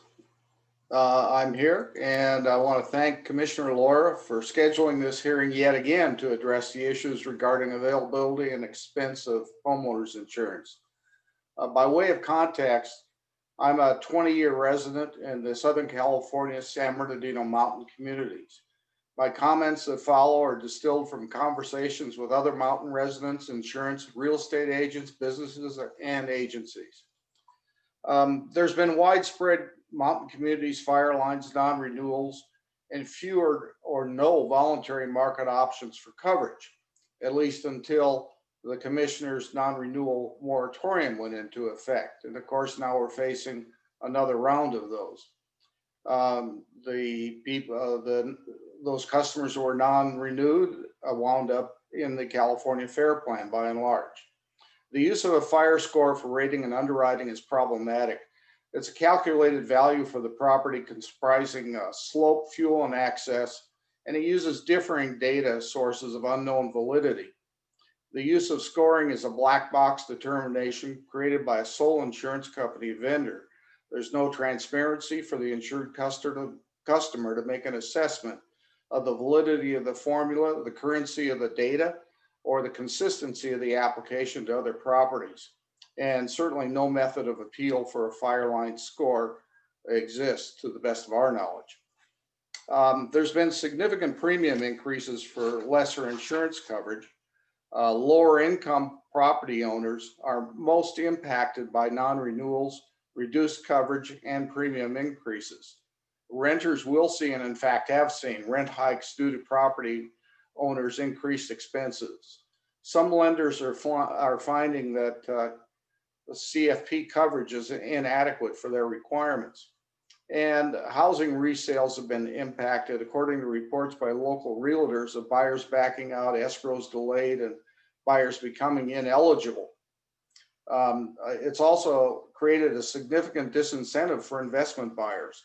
And there are concerns that longer-term impacts of property values may affect the resale market. In fact, I've been told that there's very limited or no insurance market for short-term rentals. And one thing that's really concerning, and many of the speakers have commented on it, is that unrecognized wildfire mitigating factors aren't considered by insurers. Compared to 10 years ago, there are increased fire response personnel and equipment available to respond to mountain and adjacent communities. Fire agencies currently have far better logistical support tools. For example, fire prediction software is far more sophisticated, permitting pre-positioning of assets in high-risk areas and conditions. County and CAL FIRE personnel conduct annual intensive individual property hazard inspections. Fuel reduction and access are a very high priority. There's a major airport used for aircraft staging, which has fire suppressant and fuel available. It's within 12 to 21 miles from the mountains in the adjacent areas. Forest Service and CAL FIRE have been removing dead trees and vegetation in the communities on an ongoing basis. A forest care program, a public-private partnership, was employed by 3,500 property owners to thin and fire-hardened properties. The county has instituted a property or residential assessment program whereby fire staff inspect individual properties and make recommendations for defensible space and fire deterrence. County building codes are particularly strict for at-risk area, and there's wood shingle ordinance in place. CAL FIRE oversees the continuous use of Conservation Corps personnel for fuel reduction and management, and Caltrans regularly removes fuel adjacent to mountain highways. Community wildlife protection plans are in place around the mountain and adjacent communities to plan how to reduce the risk of fire. And finally, Southern California Edison has instituted extensive programs for fire mitigation. Some examples include inspection of all electrical connections, all electrical connections, aerial high resolution video mapping. Utility pole inspection and replacement was undertaken by 300 contractors. Hazard tree removal resulted in 3,000 trees removed that constituted a potential risk to power lines. Power line vegetation trimming was undertaken by contractors to clear areas near transmission line. I want to say their quality control is excellent. Video cameras were installed for real-time monitoring of conditions. I think that was a couple of hundred cameras. Local weather stations were installed to give a micro weather analysis for prediction and monitoring, and prophylactic power shutdowns are employed as and when conditions warrant. Extensive community outreach and fire reduction advice has been made by the Edison staff. Finally, Commissioner Lara, we appreciate your attention to this ongoing crisis. Solutions, as you noted, will require regulatory and insurance industry commitment and creativity. We had a couple recent fires here, and I think they demonstrated clearly the value of the steps that have been taken, resulting in modest losses compared to the potential. Thank you very much. Thank you very much, Mr. Dinan. I believe we were able to make a connection with Mr. White. And so Walter White, you're up next. If we can please bring Mr. White on the line.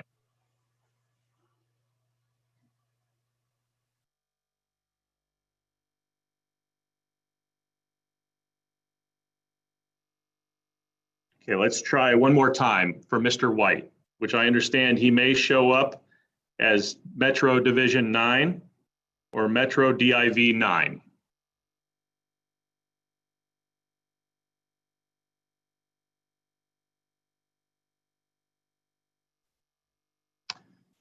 Mr. White, we seem to continue to be having technical difficulties. We're going to keep moving on. We'll see if we can bring you in later. Thank you. Next up, we will have Amy Bach. Could we bring on Ms. Bach, please?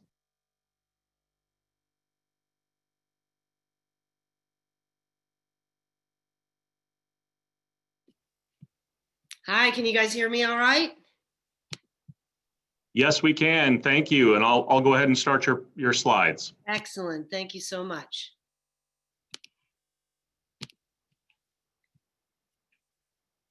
Okay, my name is Amy Bach. I'm so grateful for the opportunity to participate in this important investigatory hearing. We can go to my first slide. Thank you. I represent an organization that's a not-for-profit. United Policyholders has been working on this issue with the commissioner and his staff and some of the people that you've already heard from. We can keep going. We are a 501c3 funded by donations and grants. We've been around since 1991. Next. And we have been engaged on the issues that we're talking about today since, this crisis has been brewing since about 2016 in California. So we've been working on it now that whole time. I have done many presentations in my role as a consumer advocate on this topic and how do we help property owners adapt to the way that insurance companies are adapting to climate change. I've presented in front of commissioners around the country, the Federal Office of Insurance that advises the Treasury, and also the American Bar Association. Next slide. You've heard from some of the previous speakers about some of the great work that's going on in communities. My organization, United Policyholders, we run 3 programs. Our initiative, I'm going to tell you about briefly, that's relevant, is called the WRAP program. But our 3 programs, we help property owners insure their assets and be resilient. We help loss victims through our Roadmap to Recovery program. And then through our Advocacy and Action program, we tackle issues like this one that have different components and that require solutions that involve collaboration. Next slide. So my organization brings our staff to this problem, the availability, affordability issue of home insurance and wildfire risk reduction. We bring our partners, which is the Department of Insurance, FEMA, other nonprofits, and then our volunteers. We have been working very closely with insurance agents and brokers around the state. Obviously, when they can't help their customers, they get upset. We've been working with realtors. You heard from a realtor. The economic ripple effect of unavailable, unaffordable home insurance is a very serious problem for our state. It's not just a problem for the homeowners themselves or the businesses in their community. It's a problem for all of us. Many of these households, the ones that don't have mortgages, we still want them buying insurance, even if they're not being forced to, because a lot of them have generational wealth that's been built up, and as in general, we want people to be able to protect their homes. Some of the stakeholders that we're working with, you have been hearing from today. Next slide, please. Restoring a competitive property insurance market for California homes and businesses is what we're here for today. And obviously, insurers generally have been resisting giving voluntary discounts or rewards, or really being proactive in sharing their expertise in risk management with their customers. So obviously, the department has been helping by enforcing non-renewal moratoriums and then putting out shopping tools that complement what my organization puts out. But we know that the department now is looking to use its full authority to implement the statewide risk reduction and reward program that we all know is a critical piece of the solution that we need to restore the competitive market. My organization has something called Matchup. We had started it in '91 after the Oakland fire. There were some problems with non-renewals.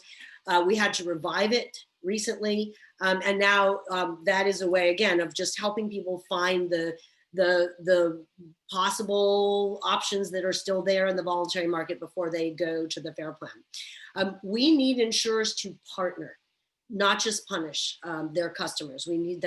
We want them to be able to compete to offer the best mitigation discounts, incentives, and support. And we know, next slide, the only way that's going to happen is if we do have a statewide program in California and some kind of mandate, whether it's through regulation or through legislation. We're hoping it will be regulation so that we can get things going as quickly as possible. The FAIR Plan is a good program. It's a great backstop, but it is not, it has to be even better now that it is being called upon to perform this very important role of being the insurer of last resort for so many more homes than they had been handling in the past. We'd like to see the FAIR Plan get more staffing resources. We'd like to see them selling a more standard coverage that covers more risks so that people aren't having to buy the DICs and the FAIR Plan policy and having to spend so much more than they had been spending. We think takeout credits is a viable approach to keeping the plan manageable size. And we really think that the FAIR Plan can model, they can lead the way here with wildfire risk reduction support and rewards if they're adequately resourced and if they work in collaboration with, not in opposition to the department. Next slide, please. And Ms. Bach, we're at the 5-minute mark, so if you could help to wrap up, I would appreciate it. I'm going to zip through. Thank you. So my organization started something called the WRAP Initiative. We've got stakeholders that include some of the firefighters you've heard on here, some of the Fire Safe Council people. We're working together. You can check it out at our website, uphelp.org. I want to praise the insurers that are offering 5% discounts or getting involved hands-on. We need all the insurers to be doing that. We want to look to the CEA Brace and Bolt program. Next slide. And then finally, this is the WRAP initiative. You can check that out on our website. Next. I want to talk briefly about the challenges and then wrap up about models. There are challenges. Who's going to do these inspections? How often are they going to take place? Who will be certifying? Where will the funding come from? We know other states have been doing these. We just take lessons from other states. We don't need to reinvent the wheel. Next slide.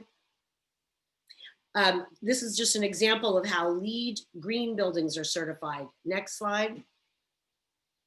CAT models. We know that on insurers' risk wish list is that they be allowed to put CAT modeling into their rate base. We don't think that's a great idea. The department has not thought that was a great idea because Florida has faced similar challenges. CAT models can make a bad situation worse. Next slide. Due to the uncertainty associated with them, clearly they have to be combined with other science. They can't be the be all end all. They tend to bounce all over the place and that can cause more rate increases. Next slide. So again, this is not, you don't have to take it from me. You can take it from the National Hurricane Center, that models are a tool, but not the tool. And I think that's all I need to really get out there. I just, again, want to thank the department. We will be submitting much more detailed comments. I think we're on the road here. We just have to keep collaborating and really bring insurers under the tent. There's a lot of positive momentum building in communities and a lot of good work going on. We just need the department to bring the insurers around to the table. So thank you, Bryant, and thank you, Commissioner. Thank you very much, Ms. Bach. Okay, we'll next move on to Harvey Rosenfield. Do we have Harvey Rosenfield on the line?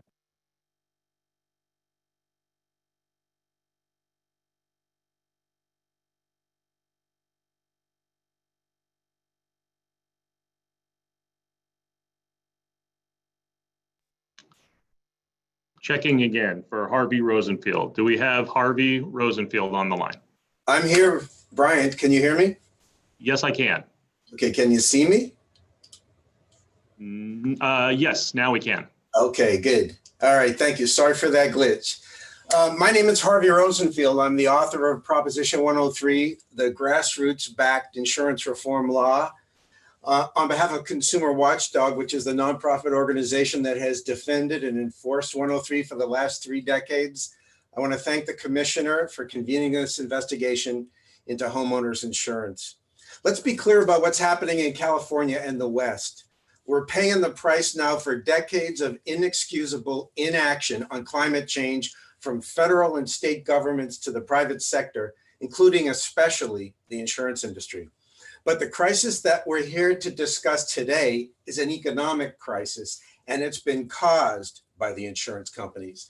They're exploiting for their own financial advantage the wildfires that are sweeping our state even as we speak. Even as Californians' homes burn down and unpaid claims pile up, insurance companies are leaving more homeowners without coverage and demanding that the rest of the state pay unjustified premiums. The insurance industry's wildfire strategy so far is simple: maximize their profits and minimize their responsibility and accountability to the people of California.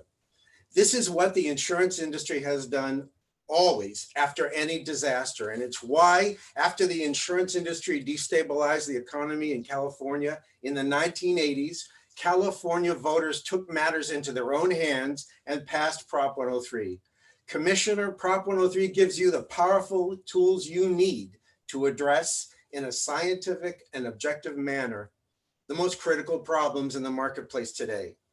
Now, you've asked us to address possible solutions to the insurance crisis. Here are 5 recommendations.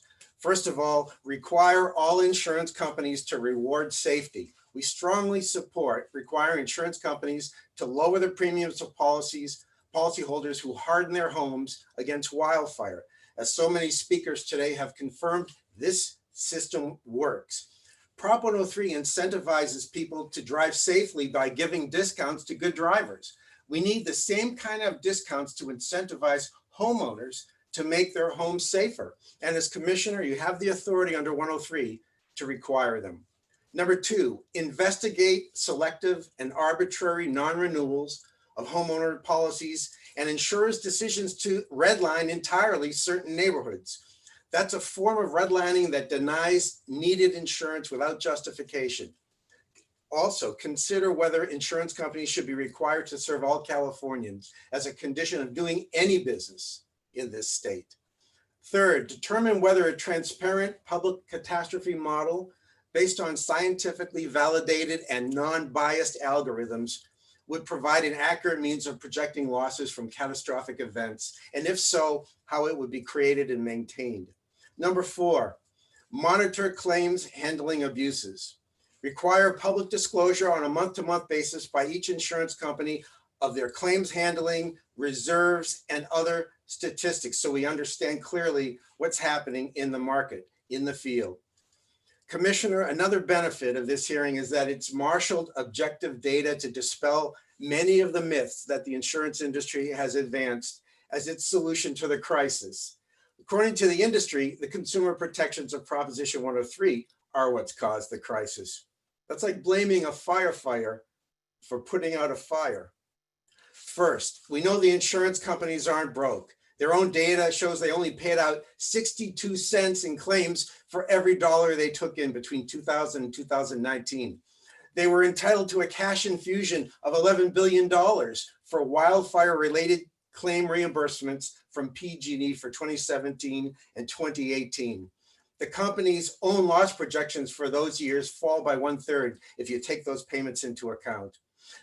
Second, insurance companies have gotten every justified increase they requested under Prop 103, as your data shows. Delays in rate review of rate requests aren't the fault of Prop 103 or interveners. The problem is that if there's a delay in approving an application, it's the company's refusal to comply with requirements of the law and disclose the data needed to determine whether they truly need the increase. Commissioner, you called upon the insurance companies to roll up their sleeves. I'd call on them to drop their assault on California voters and consumers, redeploy their lobbyists. It's long past time the insurance industry turn its expertise to the prevention of climate change. So our 5th recommended solution, require insurance companies to disclose the fossil fuel related companies they invest in and underwrite, and require insurance companies to include all direct and indirect costs of risks involving fossil fuels when pricing insurance coverage.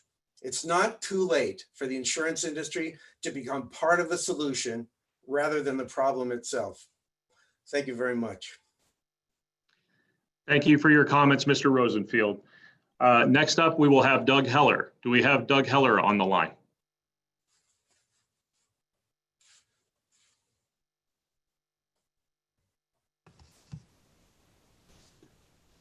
Mr. Heller, I see you. Are you able to take your mic off mute?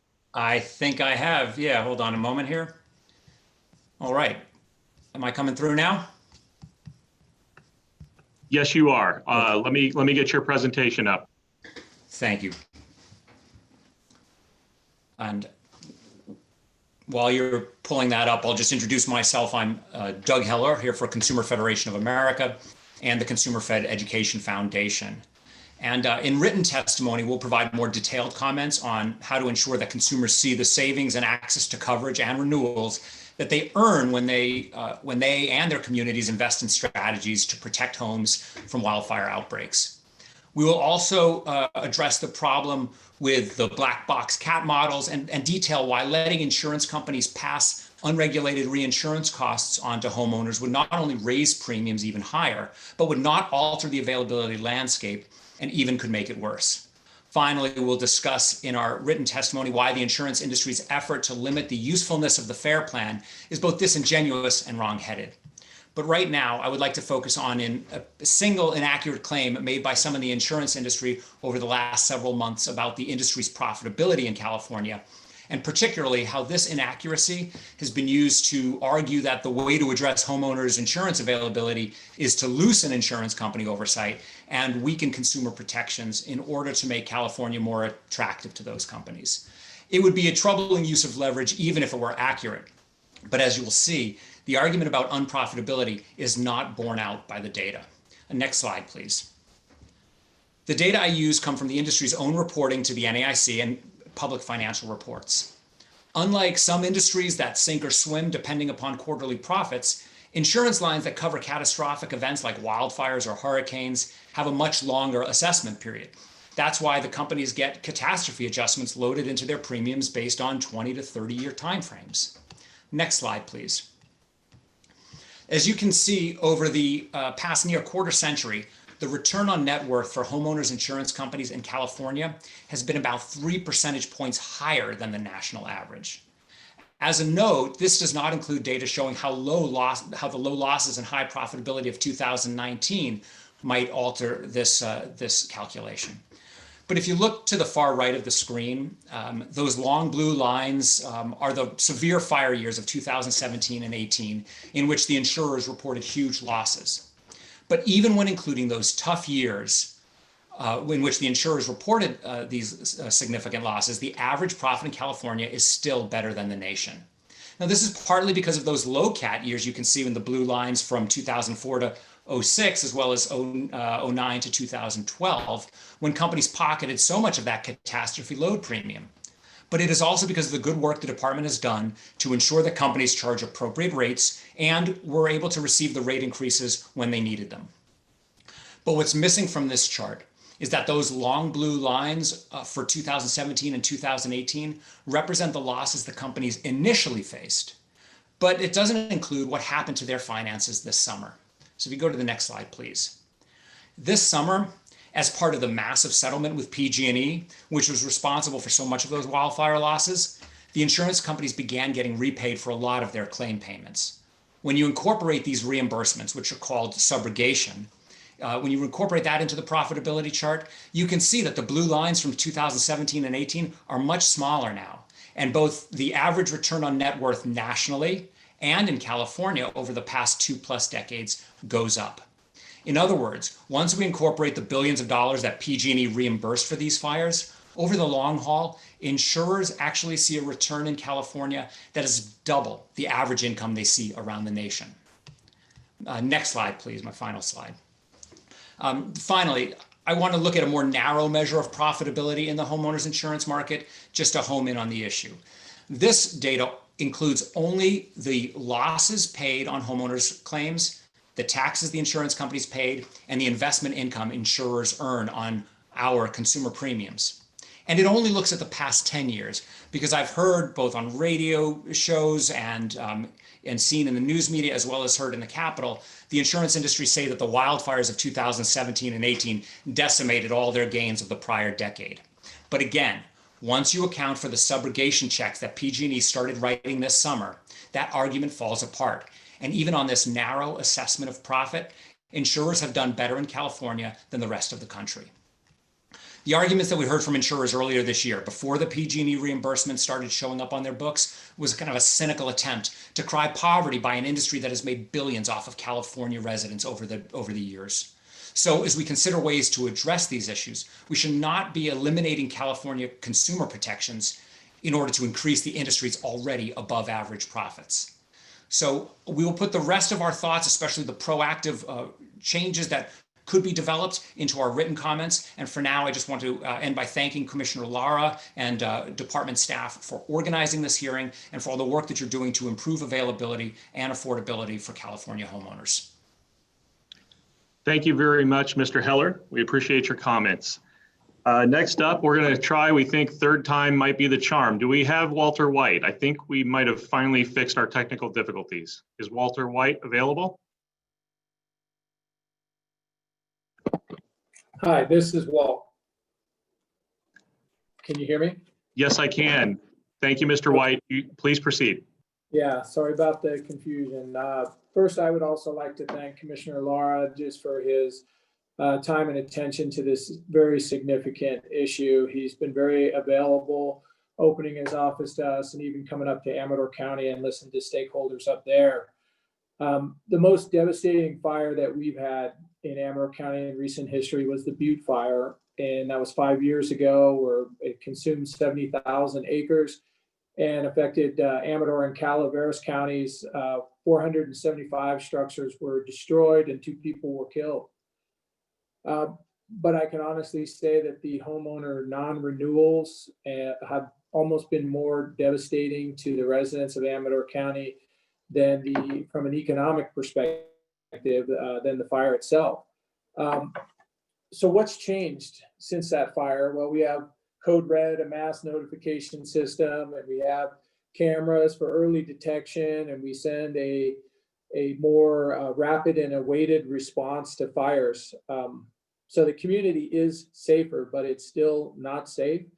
What hasn't changed is we still have a lot of siloed and underfunded fire agencies. And I know that's not within the commissioner's office in their scope or purview to really address, but we live, Amador is a very rural and a conservative county. So it has very few residents, and those they pay less in taxes. And as a result, the harsh reality is you get the level of fire protection that you can afford or you're willing to pay for. Now, they did pass Measure Q, Measure U that that supports, or Measure M in Amador County. We have Measure Q in Sacramento County that provides a 0.5-cent sales tax to support paid fire protection. But the Amador Fire Protection District covers 491 square miles with 40 career and 30 volunteer personnel. And the benefit assessment that is established in Amador County is at $42 per parcel, with the ability to increase it 2% a year. But the county actually went 18 years without exercising that 2% increase. So what you have is, you still have some siloed and underfunded agencies that would be more effective together than separate. And when I always look at public safety, I try and look at it through a 5 E's perspective, from education, engineering, enforcement, economic incentive, and emergency response. So with that, there is opportunity here for economic incentive, and whether you use the carrot or the stick, to require additional from the county, from the homeowner, and from the insurance company. So we have adopted an ordinance on emergency water tank standard, where a new construction is required to put in a 2,500 gallon water tank, or pay a fee, a $900 fee in lieu of. Well, I really discourage new residential construction from paying the fee in lieu of, because that 2,500 gallons provides us the sufficient water supply within 1,000 feet of the structure, where we need it, when we need it. Where the $900 is one-time funding, and you can't fund ongoing operational expenses with one-time money. So the insurance companies do need to recognize that these water tanks and those homeowners that take those responsible actions do have a sufficient water supply to provide for extinguishment of a typical residential home. Now, what the county hasn't done is there is no county-wide standards of cover that's been performed for Amador County, and that's a best practice on strategic deployment. That's something that could be and probably should be a requirement. And there's no nationally adopted response time standard in the United States, but it's up to individual boards to adopt by resolution goals or response time goals or standards. Like a responsible one for a rural community would be a 90-second call processing time, a 90-second turnout time, a 9-minute travel time to reach 90% of all emergencies within 12 minutes, and to have at least 6 firefighters on scene of any working fire within 15 minutes, and contain each of those, it contained 80% of those fires to 5 acres or less or the building of origin. Now, those are kind of we're at the 5-minute mark, so if you could do your best to wrap up. Yeah. So those are the things that the counties, the elected officials can adopt, and the insurance companies should recognize. But the insurance companies also have to recognize these homeowners who have taken the responsible actions of defensible space, home hardening, and understand that these homeowner non-renewals, the ripple effect is devastating to these communities. Thank you very much, Mr. White. We appreciate your comments. Up next, we have Greg Bentley. Can we please bring Mr. Bentley online?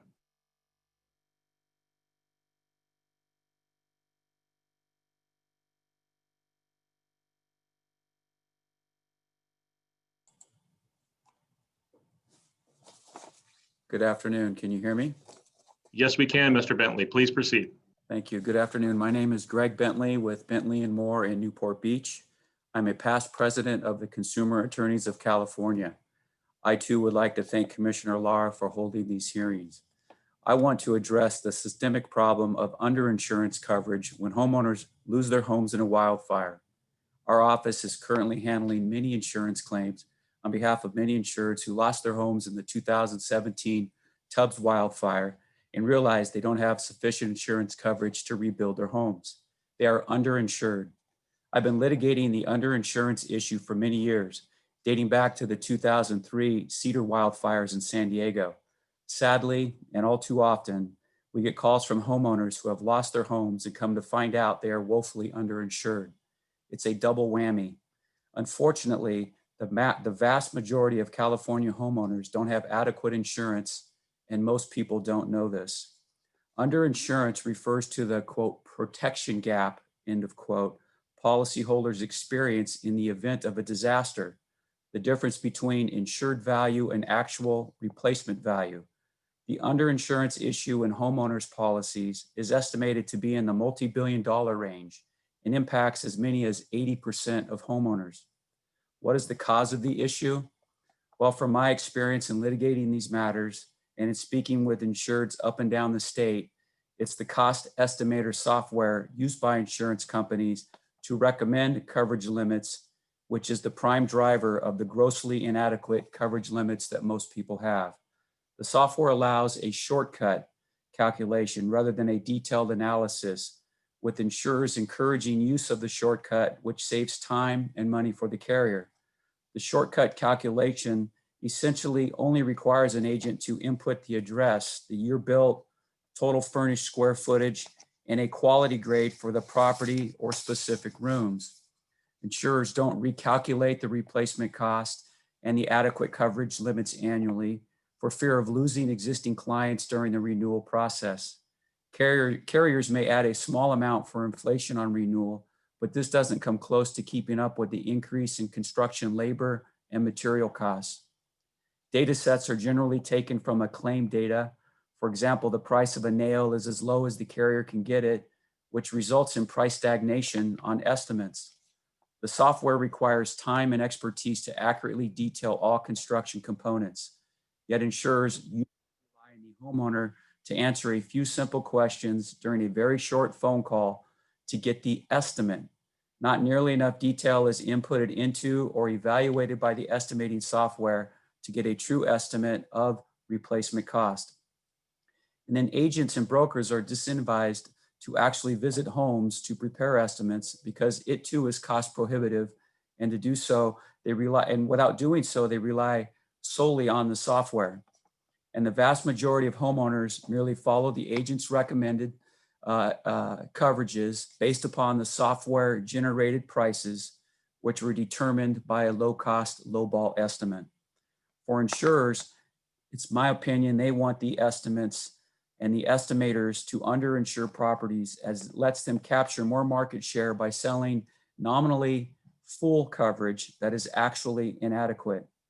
Insurers have known about this underinsurance issue since the 1990s, yet have done nothing to adequately address it. I truly thank Commissioner Lara and the committee for looking into all of these issues and appreciate the opportunity to address the committee. Thank you very much, Mr. Bentley. We appreciate your comments. Up next, we have Chris Swarbrick. Mr. Swarbrick, if you could please come on the line.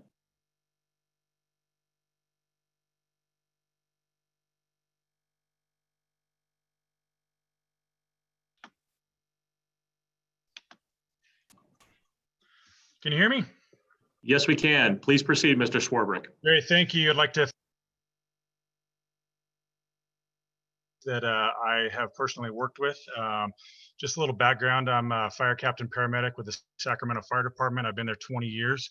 Also been a resident of El Dorado County for about the last 17 or 18 years, and I sit as one of the board of directors for El Dorado County Fire Protection District. But more importantly, I'm actually here for personal experience to lend as well. I happen to be one of those folks who started getting dropped in about 2012. The first company, Liberty Mutual, dropped me then. And then in 2014, the second company, Farmers, dropped me then. And I was fortunate or unfortunate enough, I suppose, to get written with Merced, who, as somebody who had previously commented, went bankrupt in one of the fires where they, I believe, I can't remember the amount of homes that they insured, but they went out of business. So at that point in time, I was paying about $1,300 a year for insurance. And upon that non-renewal, because they went out of business, my insurance with Scottsdale was requoted at $3,400 a year, which I took. And then the following year, the estimate for me to renew with them was at $10,000 a year. So in the past 2 years, they would have given me a 290% increase. And so I suppose I would fall into the category of one of the small percentage that doesn't apply on the Prop 13, or the ones that don't fit into that 6.9 or 7% increase rate. And at this point in time, I'm currently with the California Fair Plan and a wraparound at a cost of about $6,000 a year. So I personally am up 430% in the last 2 years.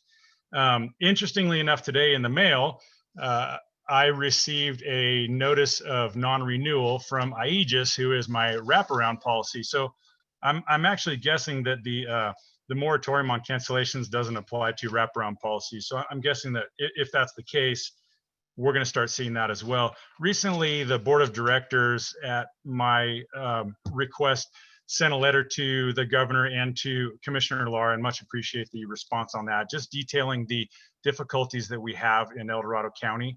I have been attending the local fire safe council meetings, and the board of directors in the fire district have been very, very involved for the past several years in fire safe council meetings.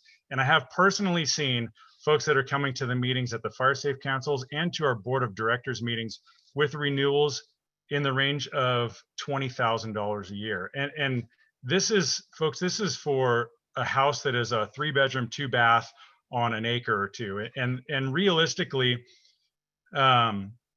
jumping back to what we're seeing on the moratorium on cancellations, insurance companies don't need to cancel you. They're just going to raise your rates to an unaffordable rate, which is exactly happened to me with Scottsdale.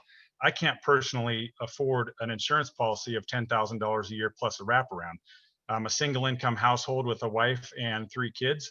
We're fortunate enough for her to stay home, but I am fast being priced out of my home market in California. I have also contacted the mortgage companies to see if they wanted to get involved, because really what my letter to the commissioner and to the governor detailed was the fact that this is your next housing crisis in California. When folks cannot get insurance, they have two options, maybe even one. Number one option is to go uninsured. And if they can afford to insure themselves, that's great. But if you have a mortgage, you don't have that option. And so you may be left at the idea of seeing what the mortgage company has for you, which the only thing that they'll cover is the value of your mortgage if you lose your property. And then if your home burns down, you're left with nothing. So that's really what we're seeing. We're seeing lots and lots of renewals. The stories of the exorbitant amounts are very, very real. So in professional experience, as I said, at El Dorado County Fire, we have been working with local fire safe councils. I actually live in a community that is one of the designated FireWise communities. And the insurance companies don't particularly care, to be quite honest with you. They don't want to look at anything. My own personal house, I have 10 acres, but I have 3 of it that is cleared all the way down to dirt. I have a fire hydrant that flows 2,000 gallons a minute. That's exactly 268 feet from my front door. And I have all the fire appliances, pump, hose, and everything I would need to completely protect my house. The reality is they don't care. They don't even want to look at it. I've sent them documentation.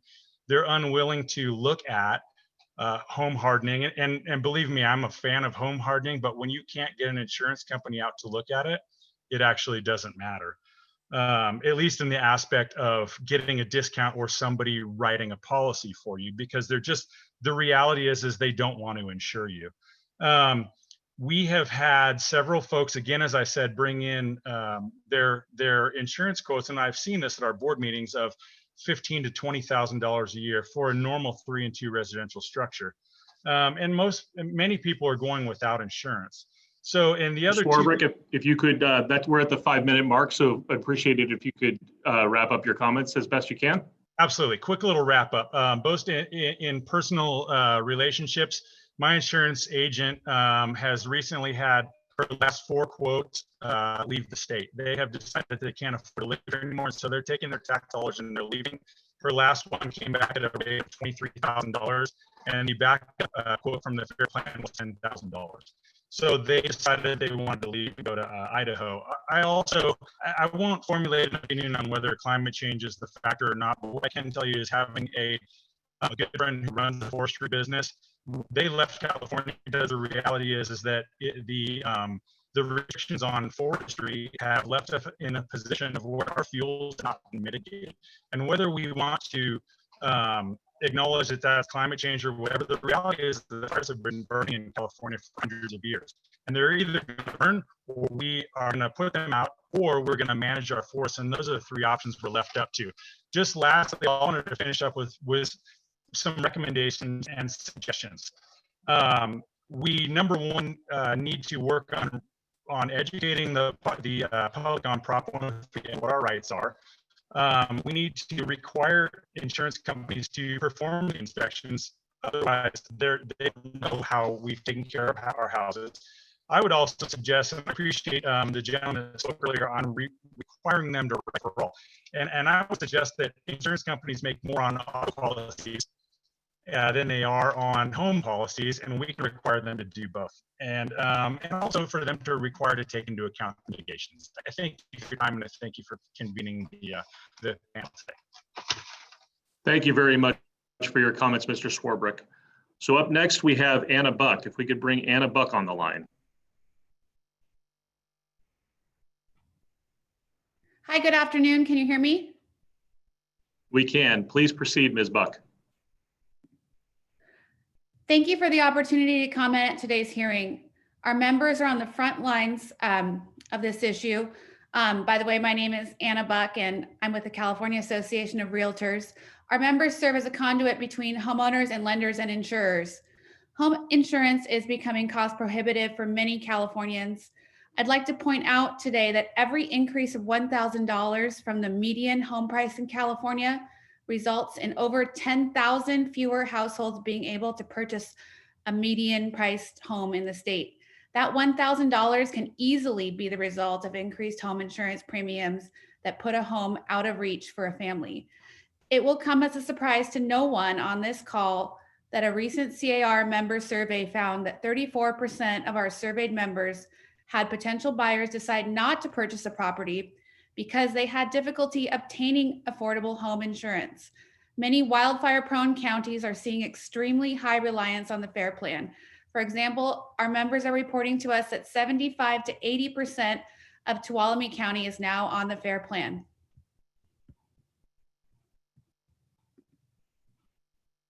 We all know that this is unsustainable. CAR feels strongly that while home hardening is vital to improving the property loss ratio encountered in these devastating fires, any home hardening requirement should be based on community standards and required by a date certain as opposed to requirement at point of sale. The average length of time between home sales is over 23 years in California. At this rate, home hardening for a fire-prone area could easily take generations, time we don't have. Point of sale requirements also serve to add to the cost of a transaction, which only serves to make a home less affordable. Home hardening should occur as quickly as possible, and financing for homeowners should be available through low interest grants and loans. Time and again, we have heard from our members that transparency is at the top of their list when it comes to complaints about home insurance. Over the past few years, CAR has, as an organization, supported several bills sponsored by the department and others that work to increase policy transparency. However, significant work remains to be done. In particular, information about why properties have certain fire risk scores and what concrete actions can be done for homeowners to reduce their risk scores. Our members and their clients often feel very much in the dark as to why one property has a certain fire risk score over another. CAR has long advocated for transparency from financial service companies integrated into the home buying process. We were, for example, sponsors of the legislation that made FICO scores public and available in California. We see this as a similar issue and look forward to working with the department on this important change. I also want to emphasize that CAR supports the creation of appropriate discounts and incentives that recognize the financial contribution that homeowners make when they harden their home to not only protect themselves, but their communities. These contributions create the framework that will lead to lower risk and rates for everyone and should not go unrecognized. Finally, I want to acknowledge that our membership understands that home insurance rates have increased and will likely continue to increase due to actual losses incurred. It will take time to get communities hardened and for losses to decrease. What we ask in the meantime from the department and from insurers is for a continued policy that will increase fairness and transparency as we all work together to save our state's housing stock. Our members and their clients deserve to make the most informed decisions as possible during these trying times. Thank you. Thank you, Ms. Buck. Up next, we'll have California State Senator Henry Stern. If we could bring Senator Stern on the line, please.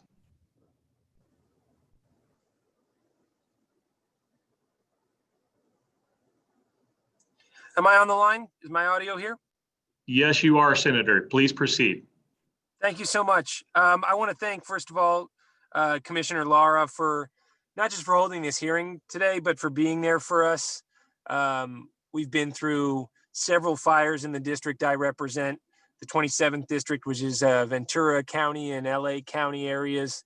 We made it through Thomas, Woolsey, Maria, Saddle Ridge, more than I can count, frankly. I lost my place back in Woolsey, and many of my friends and family have had losses of all kinds during these tragic events.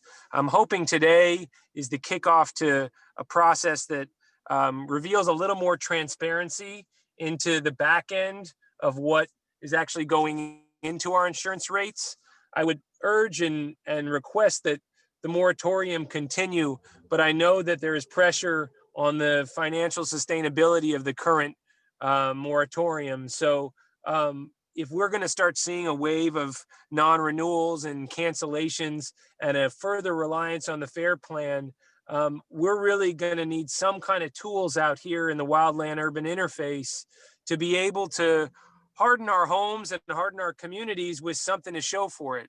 right now, the constituents I represent really feel powerless, even as a whole community, when they start a fire safe council even and go through the expense and the time and the effort to not just harden their home, but make sure their neighbor's home is hardened and make sure that abutting parkland or open spaces is managed, that they really don't see any drop in their fire risk scores in their insurance policy. And that lack of transparency and that lack of granularity in how insurance is delivered in the state of California, I agree with some of the prior speakers, is going to lead to exacerbation of the housing crisis. This is true not just in the rural and less well-heeled counties, but you're talking about LA County. It's not that Malibu or Thousand Oaks need a handout. By no means. These are places with people of means, but there are also people with fixed incomes and who are retired. But in these communities, it's really just a matter of empowerment.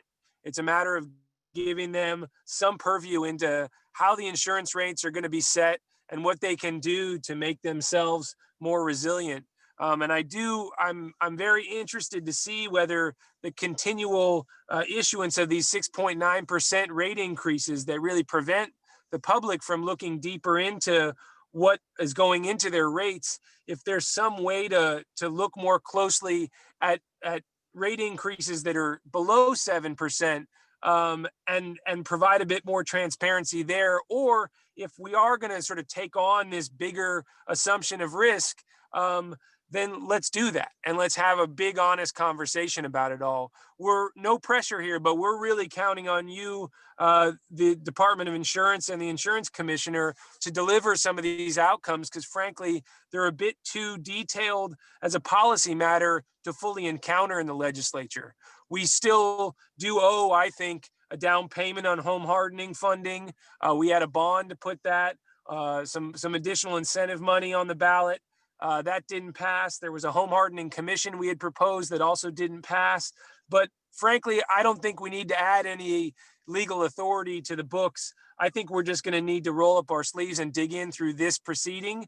And I really look forward to bringing our constituent voices to bear in that process. And thank you all for digging into details here, because the details are what count, and the details are what are going to get us through this era of climate risk in California. Thank you.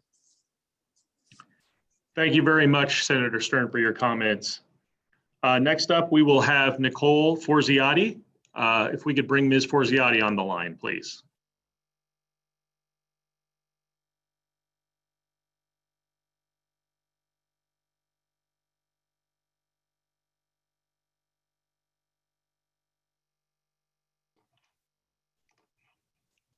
Thank you for the opportunity to participate today. Thank you. I'm Vice President of Operations Nicole Forziati on behalf of State Farm General Insurance Company, the largest homeowners insurer in California with over 2 million residential property policies. There are more than 2,000 State Farm independent contractor agents serving communities across the state.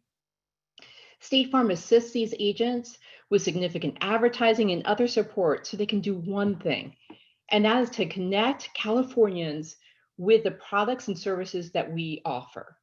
In other words, State Farm wants to sell insurance in this state, including homeowners. At the end of the day, what we're selling is a promise to be there when our customers experience a loss by paying what we owe under the policy.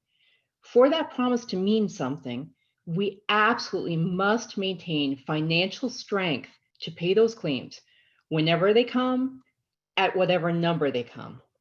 And California's unique catastrophe profile, both mega wildfires and fire following earthquake, demands extra caution to ensure our overall exposure doesn't outstrip available claims paying capital, which itself is supported by the premiums we collect. So if we have sustained difficulty matching the premiums we charge with the risk we bear, we must consider limiting growth or even reducing policy count, because jeopardizing our ability to follow through on our claims promise is not an option. I want to emphasize, although there are a number of areas where we are not currently offering new policies, State Farm has not engaged in non-renewals due to wildfires.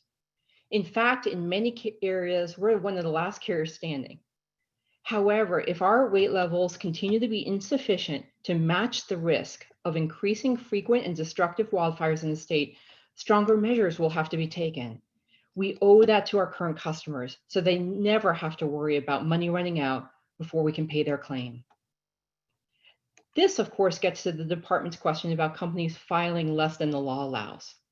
As a member of the Personal Insurance Federation, we're in agreement with their comments on this point, but I hope you'll indulge me as I share a few observations, particularly to State Farm. First, our experience has been the larger the rate request, the more scrutiny it draws, especially coming from the largest insurer in the state.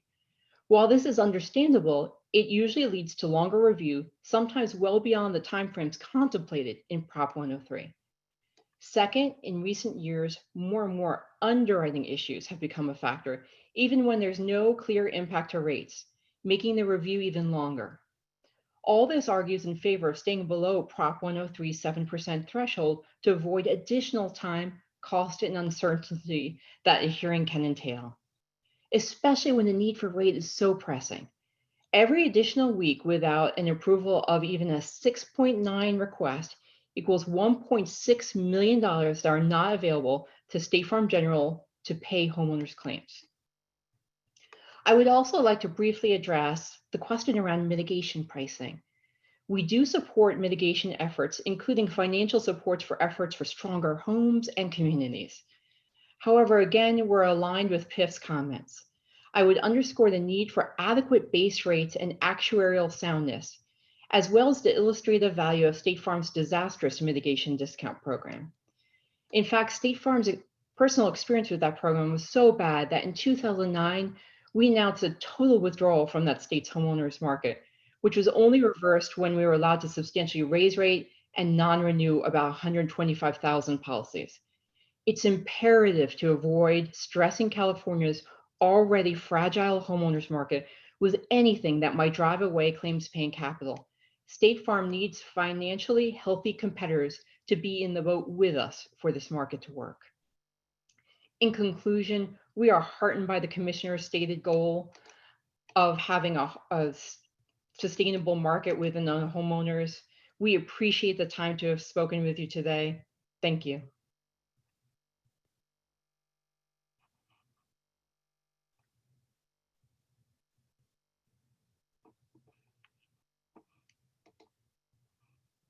Thank you very much, Ms. Forziati. Next up, we'll have Ryan Vigas. Could we please bring Mr. Vigas on the line?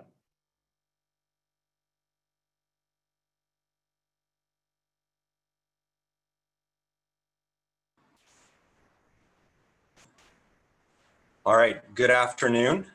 My name is Ryan Vigas. I'm with CSA Insurance Group, a AAA insurer. I am also a third-generation Californian with hundreds of family members who are proud to call California home. So these challenges are both personal and professional for me. CSA Insurance Group is not publicly traded. Instead of making money for shareholders, we exist solely to help customers prevent, prepare, and recover for life's uncertainties. We exist to sell insurance, and we take great pride in helping customers rebuild after terrible events. You've heard a few speakers paint insurance companies as making massive profits.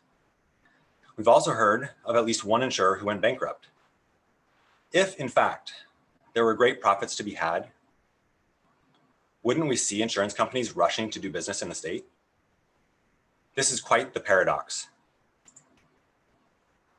What got us to this inflection point is complicated, and it's failing consumers. Wildfires are increasing. They're killing people and destroying homes. Increased wildfire risk is driving increased insurance prices for those that live in the WUI. And all the while, building and rebuilding continues in high-risk areas. So we have 4 potential solutions. 1,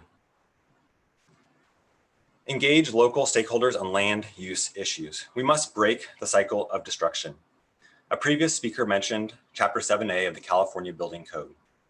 It does not apply to a broad enough area. Nearly half of California is exposed to wildfire risk, yet many of these homes are not required to be built under Chapter 7A. The department can help us drive this dialogue. Item number 2, expedite the review of rate filings. We understand the importance of oversight and a thorough regulatory review, and we applaud the department's interest in expediting, as they mentioned previously on this call. Today, for large market leaders, basic filings take too long for approval, which limits the speed at which innovation can be delivered to the marketplace. This is simply too long for a market teetering on the edge of even more disruption. Number 3, approve adequate rates that reflect forward-thinking views and include reinsurance. Today, many Californians are receiving non-renewal notices and are finding coverage with the FAIR plan at much higher rates. In fact, multiple people in this meeting mentioned that. In many of these cases, CSAA and I imagine other private insurers would have been willing to retain the risk or write the risk new at the price the consumer is now paying. And we humbly believe provide a better customer experience. Additionally, purchasing reinsurance is fundamental to responsibly maintaining our current California portfolio. Consumers benefit from reinsurance, so these costs should be included in rate making. Number 4, ensure a smooth and economical process to bring mitigation discounts to market. I have the opportunity to serve on the IBHS board. That's the Insurance Institute for Business and Home Safety, a leading scientific research organization whose sole purpose is to build homes better and avoid avoidable loss. I've had a front row seat to the science of avoiding loss. While not all losses are avoidable, some are. And shouldn't we be building to a higher standard? To be clear, CSAA wants to provide a formal discount for homeowners who take significant mitigation, but there are 3 issues delaying our discount. Insurance prices in wildfire exposed areas are already too low. 2, we are concerned that the discount size will be driven by politics versus data. And 3, many of the mitigating factors that an insured would take need to be inspected. Yet today, the expenses that an insurance company is allowed to have is regulated by the Department of Insurance. We can't have expenses above that amount. So we would ask the commissioner to extend an expense allowance for inspections in wildfire communities in order to validate mitigation has been completed and is maintained. In conclusion, we all want the same thing: a vibrant and competitive market that's competing for the business of every Californian. We welcome the opportunity for further discussions. Thank you.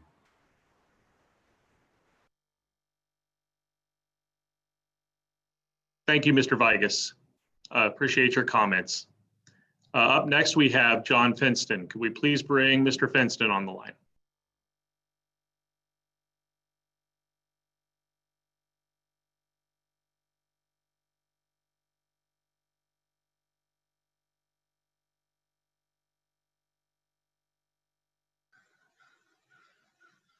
Brian, can you hear me? Yes, I can. Please proceed, Mr. Finston. Thank you. Good afternoon. My name is John Finston. I would like to thank Commissioner Lara for convening this hearing. I'm appearing today on behalf of the American Property Casualty Insurance Association and the Personal Insurance Federation. APCIA and PIF have submitted written comments on all the issues raised so far in this hearing, and I will not attempt to summarize all of those comments given the time restrictions. Rather, I've been asked to focus my remarks on the first question that the Commissioner asked parties to address. Specifically, why are insurers declaring their own rates to be inadequate and refusing to renew many homes in the wildland-urban interface, while at the same time the same insurers seek rate increases that are lower than California's law permits? The reason insurers often request less than their full rate need is a function of the rate approval process in California established by Prop 103. As mentioned earlier by earlier presenters, if insurers request a rate increase of less than 7% for a personal line of insurance like homeowners, the commissioner has the discretion on whether to grant the hearing prior to ruling on the rate increase. The commissioner may grant public participation, but is not required to do so. However, if insurers file for 7% or more, and a consumer group requests a rate hearing, the commissioner is required to grant the hearing. The problem with going to a hearing is that the process is a very lengthy one. When I was at the Department of Insurance, we conducted a review to determine the minimum time it would take to conduct a hearing under current procedural rules. We concluded that the minimum time to conduct a hearing and issue a rate decision, assuming no judicial appeal, was 9 months to a year. In fact, the statistics Mr. Henley presented earlier demonstrate the increase in time, review time period when a hearing opportunity exists. Insurers are well aware of the delay and uncertainty associated with the rate hearing process, and as a result, make filings at a level that do not require hearings. While not ideal, for the past 10 to 15 years, this process worked for both the department and insurers. The department was able to review the requested rate need relatively quickly, and insurers were able to obtain rate relief within a fairly certain time frame, usually 5 to 7 months. That certainty of obtaining rate relief within a reasonable time period is much more valuable than asking for a higher level of rate relief and potentially having that rate increase delayed for over a year if the case is sent to hearing.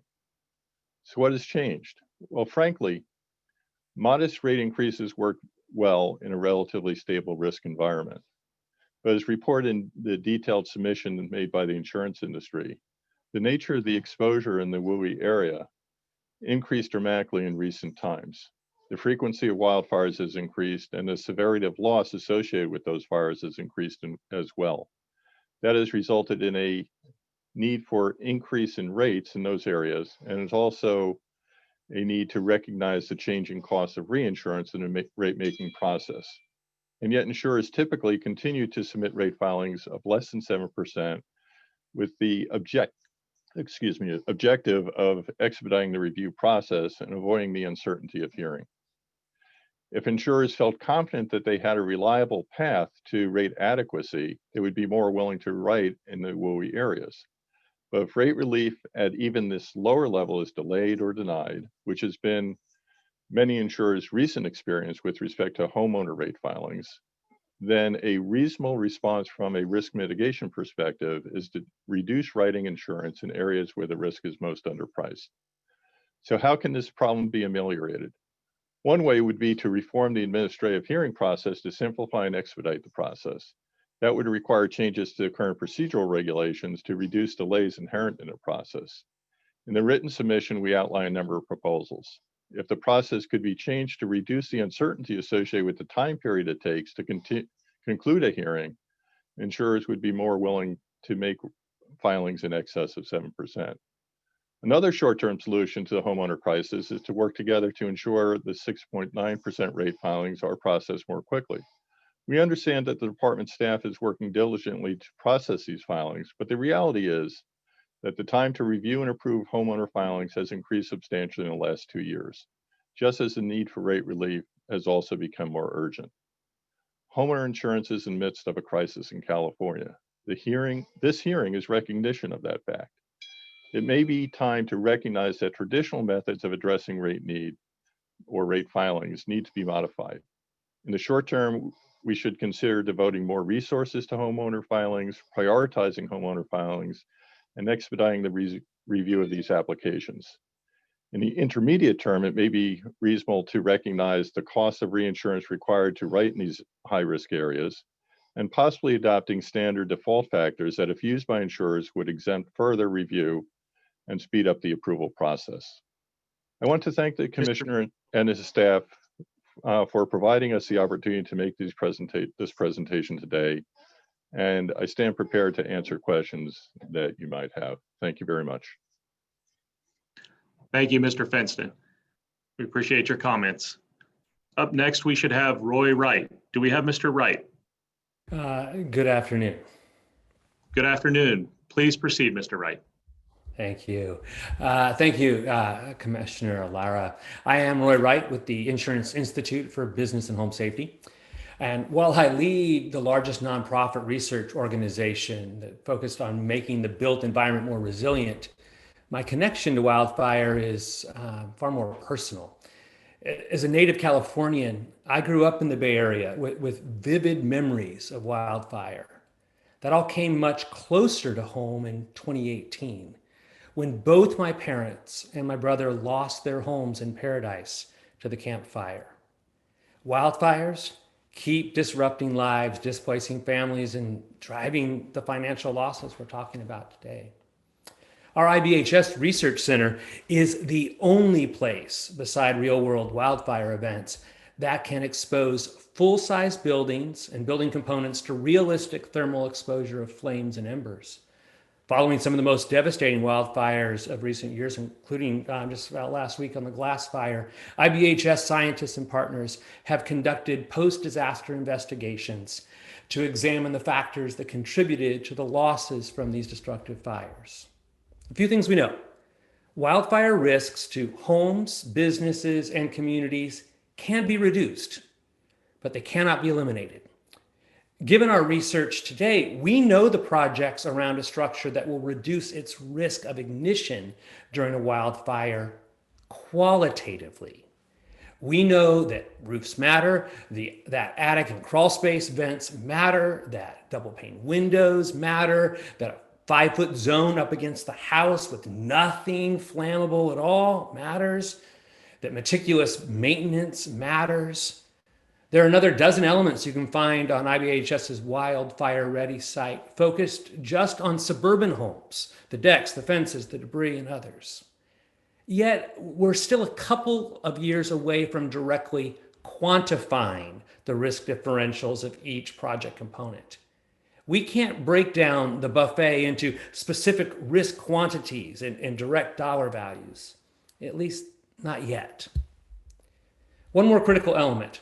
Unlike other perils underwritten across the state, wildfire requires you to look at the risk of the primary structure as well as the adjacent neighbors, including those 6 or 7 doors down.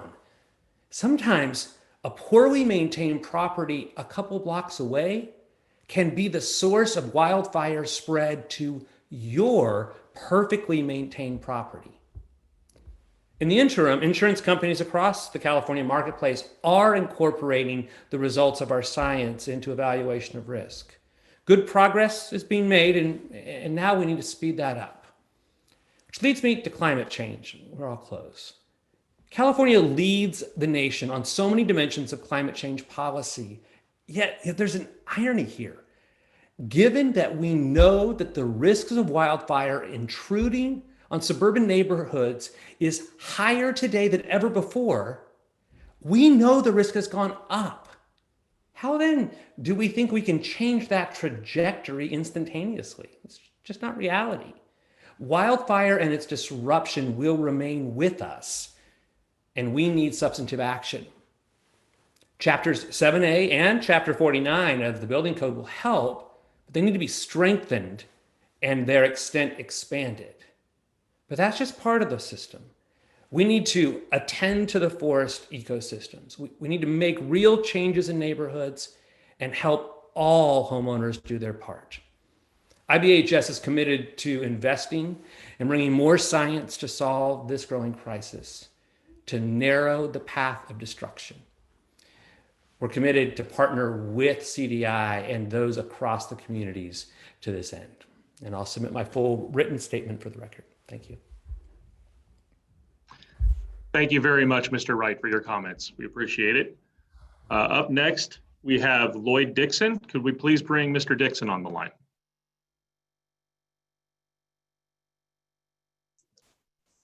This afternoon, can you hear me? Yes, I can, Mr. Dixon. Please proceed. Yeah, thank you very much. I appreciate the opportunity to contribute to this useful hearing. My name is Lloyd Dixon. I'm director of the Feinberg Center for Catastrophic Risk Management and Compensation at RAND Corporation in Santa Monica. RAND is a nonprofit policy research organization. I'll take my time to address question 3, which is how will climate change affect the homeowners insurance market? My comments are based on a study we prepared for California's 4th climate change assessment. The study relied on climate change and wildfire models used in the 4th assessment and on detailed data on policies in force provided by the California Department of Insurance. The study is available on both the state and RAND websites.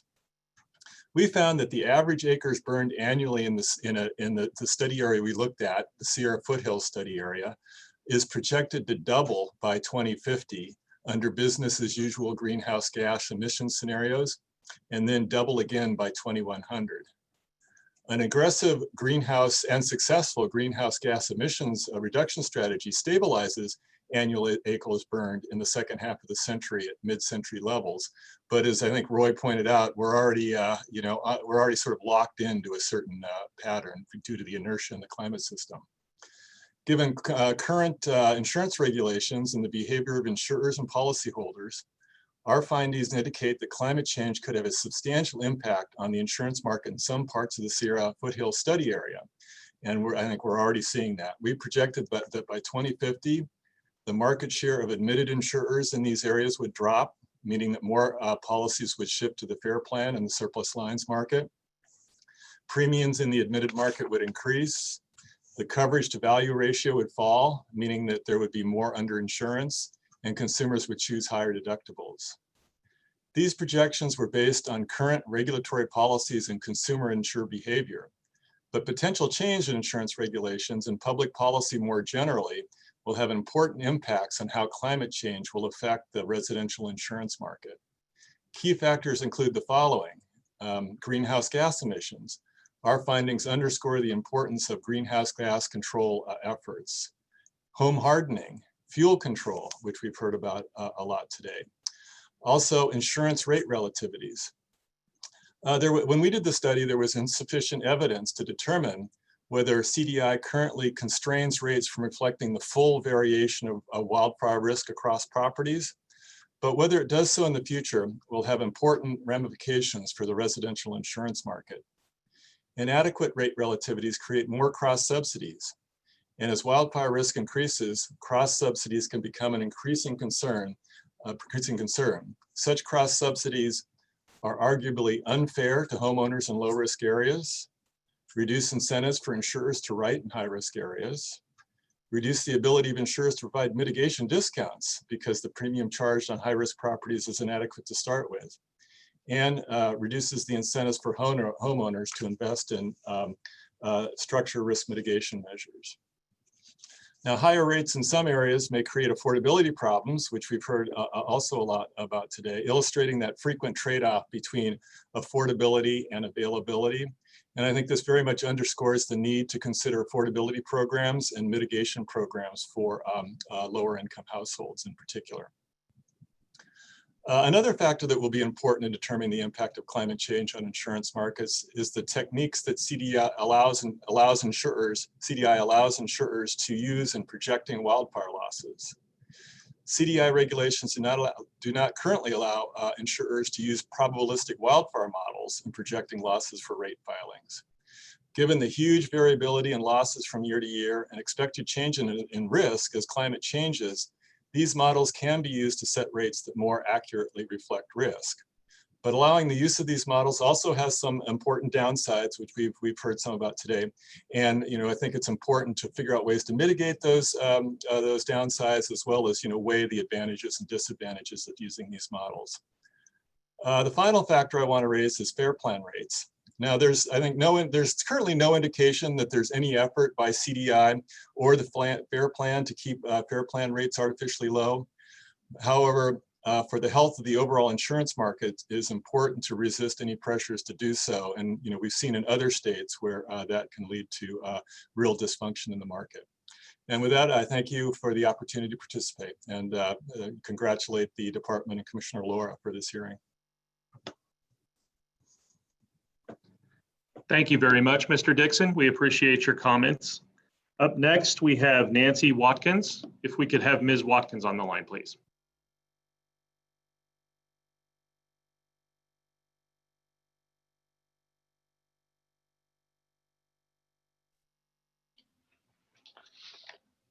Ms. Watkins, I see you there. Can you hear us okay? Yeah, I'm on. Can y'all hear me? Yes, we can. Thank you. Please proceed. Thank you. I'm Nancy Watkins. I'm an actuary and a principal with Milliman. I manage a consulting practice in San Francisco where we work for homeowners insurers, but also with the National Association of Realtors, FEMA, and state regulators as catastrophe risk experts. I also volunteer with the Urban Land Institute, the United Nations, and the National Association of Insurance Commissioners on issues involving climate resilience, property insurance availability, and affordability. Today, I'm speaking not just as a volunteer property insurance expert, but also as a homeowner who lives in a very high fire hazard zone. My husband leads the local Firewise group, and our homeowners policy is on the list for non-renewal in 2021. So my biases, just so you don't have to guess what they are first, I believe in facing up to reality, even if it's bad news, especially if it's bad news. I believe having the best information allows people to make the best decisions. And second, I believe in using science, technology, and innovation to solve problems. So there's 3 points I want to make today. First, the current method required to measure catastrophic risk for homeowners rates in California is based on outdated science, and it's left us unprepared to address wildfire risk. Second, if we allow insurers to use modern catastrophe models to price risk, we'll have a framework that allows Californians better information about their risk that will lead to better decisions. Third, as part of that framework, we will need to work collectively to get better information and prioritize efforts that will truly decrease the wildfire risk and allow affordable homeowners insurance. So the first point about the outdated methodology, California homeowners regulations require catastrophic risk to be measured using the last 20 years of experience or more, assuming that over that time period, the profits from the good years would cover the losses in the bad years. In 2016, I was personally involved in a rate hearing where 2 of the consumer groups who spoke today used that formula to argue that wildfire risk was decreasing and the company should decrease its rates. So we all know what happened in 2017 and 2018. Wildfire risk was not decreasing. When you add those years to the formula that's promulgated by the CDI, the rate indications that looked negative now go up to 30 or 40%. The recent events have shown us the future does not look like the past, and we know why many of the reasons for that to be true. The California backwards-looking method does not accurately price the risk, is not actuarially sound, and it's left us unprepared to deal with the present, much less the future. My second point is about using CAT models to price risk. For many years, these are the models that have been used by insurers as the best available science to evaluate catastrophic risk. They combine historical experience with scientific knowledge about the drivers of risk and data on the current housing stock. Florida adopted CAT models for rate making in the mid-1990s in response to an insurance and real estate crisis that is a lot like what we're facing today. And it was successful. It was not a failure. They did this again in 2014 with respect to flood insurance to encourage more options for consumers. Since then, 35 companies have offered affordable, available options to consumers. This was not a failure. And according to a recent discussion I had with a Florida OIR official, they've had 0 consumer complaints about opening up the market using flood catastrophe models. In other high-risk states, CAT models are commonly accepted by regulators for insurance rate making without adverse impacts to consumers. In terms of transparency, I proposed a solution to that National Association of Insurance Commissioners, and I invite California to be part of that solution, not to stick with this backwards-looking formula. There are other uses of catastrophe models. Climate scientists who are predicting what our future will look like as the Earth warms, businesses evaluating whether our communities are a risky investment. That would be credit rating agencies, municipal bond buyers, and real estate investors. California consumers are not served by being left behind. We need access to the best available science to help understand our risk. We've seen that a lack of understanding of risk has encouraged practices that increase it, like building more and more homes in the WUI. This not only created an insurance crisis, it put more families in harm's way, and it drove up to the cost to the state of protecting our citizens. So third, how we get affordable insurance. Many homeowners on this call today and lots of others in the state are working hard to reduce our risk, and we don't know how it's going to impact our premiums. This is frustrating and confusing. The CAT models are the best starting point for this. They're used to answer these questions for hurricane and earthquake, where property level mitigation can be highly effective. For wildfire, as you heard from Roy Wright, you need mitigation at the community level for meaningful risk reduction. Today's models can model the current state of risk, but to measure mitigation at a greater scale, we're going to need additional data on vegetation that's current, comprehensive, consistent, and accurate.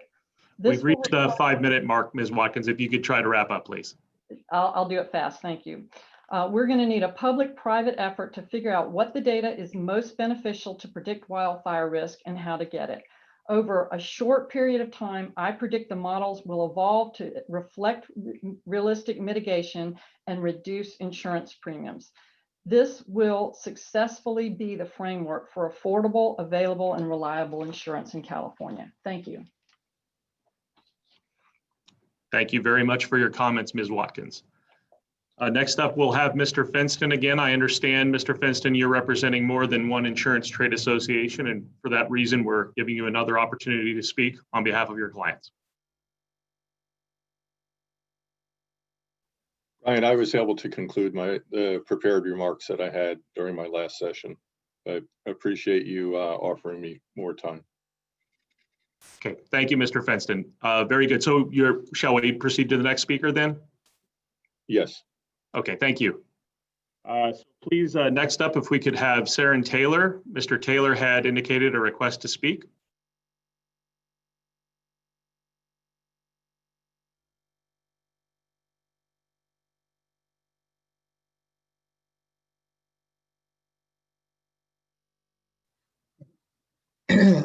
Thanks, Brian. No, I think I deferred my remarks to Mr. Fenston, so we're good. Appreciate it. Okay, very good. Thank you, Mr. Taylor. Well, let's keep going. Next up, we have Jerry Zimmerman. Could we please bring Mr. Zimmerman on the line?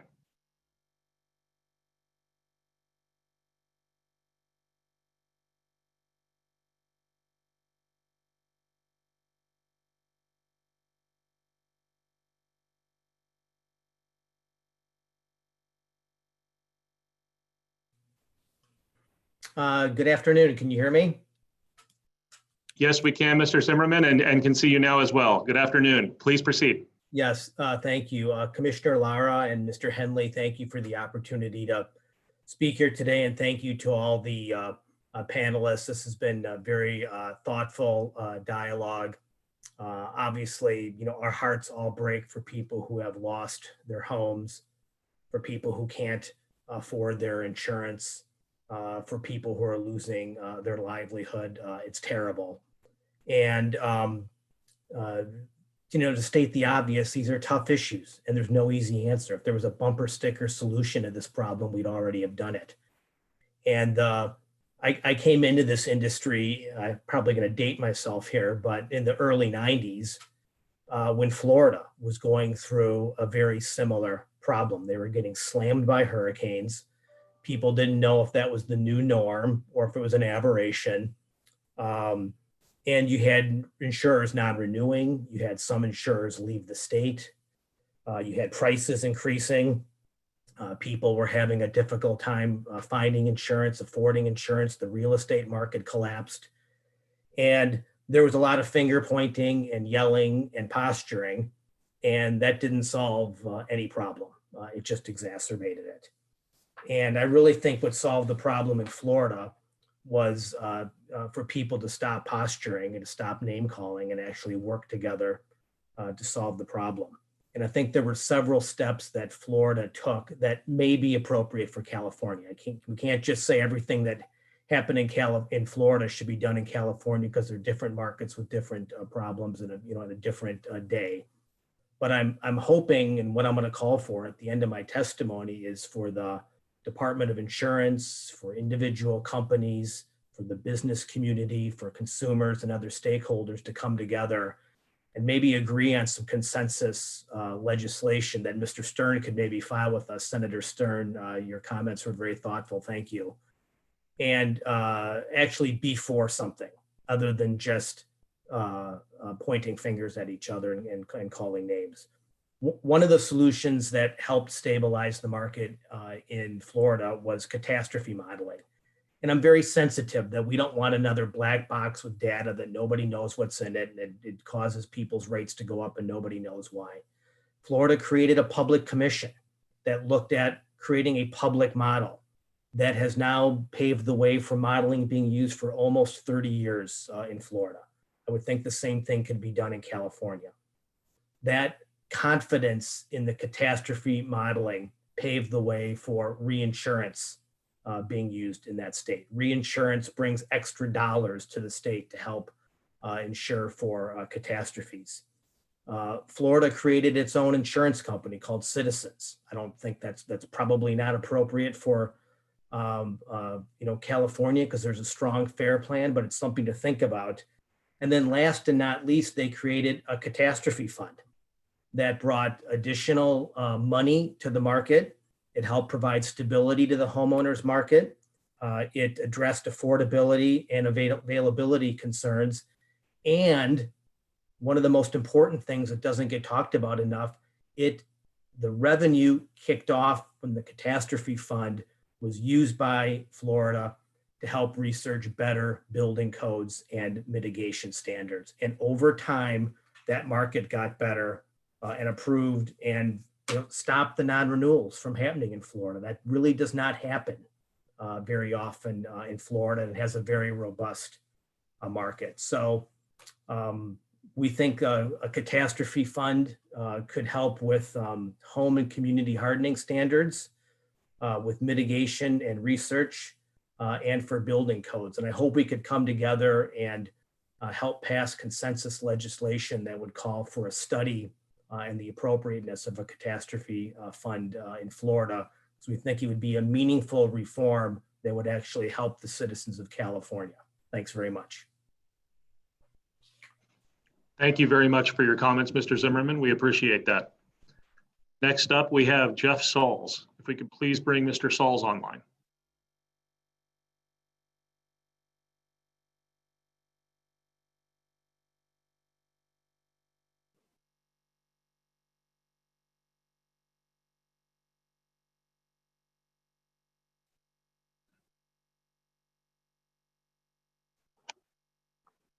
Have you got me, Bryant? We've got you and we can see you. Thank you, Mr. Sauls. Please proceed. Perfect. Thanks so much. My name is Jeff Sauls. I'm the head of legislative affairs for Farmers Insurance. So first, I want to start by thanking the commissioner and your staff, especially the staff who did all the work in putting together this hearing. It's really been exceedingly well executed. So kudos to all of you who had a hand in putting this together. Obviously, this is something where we're interested in working to tackle the complexities and challenges that face insurers, consumers, and policymakers in this unprecedented time in the homeowners line of business. In reviewing the questions that are at the heart of this investigatory hearing, they're inextricably linked to the enactment of Proposition 103 by California's voters in 1998, and by the subsequent court decisions, CDI rulemaking, and legislative amendments that have followed. It's the law, and I'm not here to debate that, but it contains unique provisions found nowhere else in the United States that influences the behavior of insurers, CDI staff, and consumer groups who seek to intervene in rate applications. Farmers has historically worked closely with the CDI to achieve rates that will allow us to serve as many California consumers as possible, while at the same time preserving our financial integrity. That has routinely included seeking rate approvals below the 7% threshold that could trigger a rate hearing. As you've heard previously, and as Proposition 103 provides, a rate hearing may take place upon request if an insurer seeks a rate increase in a rate filing that is greater than 7%. Now, while it may be possible to successfully file and complete a rate application above the 7% threshold, the attendant risk for a company of participating in a rate hearing is too great given the lengthy delays, which were discussed by Mr. Finston, the tremendous commitment of time and financial resources, and the unpredictable outcomes that the rate hearing process has produced. Farmers is a California company. Since our founding in 1928 in Los Angeles, we have been a part of the insurance marketplace here, and we remain committed to consumers in our home state. However, it cannot be an unconditional commitment, because we have a duty to our existing policyholders to ensure that we meet our obligations to them in the event of a claim or other catastrophic event. Returning the California property insurance marketplace to a healthy state is a goal I think we all share, and Farmers is ready and willing to work with you, Commissioner, along with your staff and other stakeholders to identify opportunities to improve the outcomes for all stakeholders in this challenging homeowners market. Thank you for your time. Thank you, Mr. Sauls, for your comments. We very much appreciate them. Okay, up next we have Robert Harrell. Can we please bring Mr. Harrell on the line?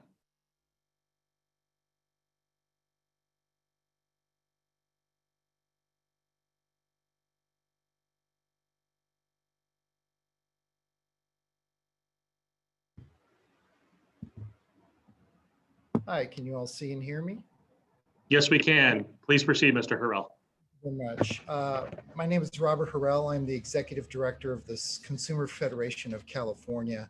It's an organization that's been around for 60 years and has worked on a wide range of consumer issues, including insurance regulation.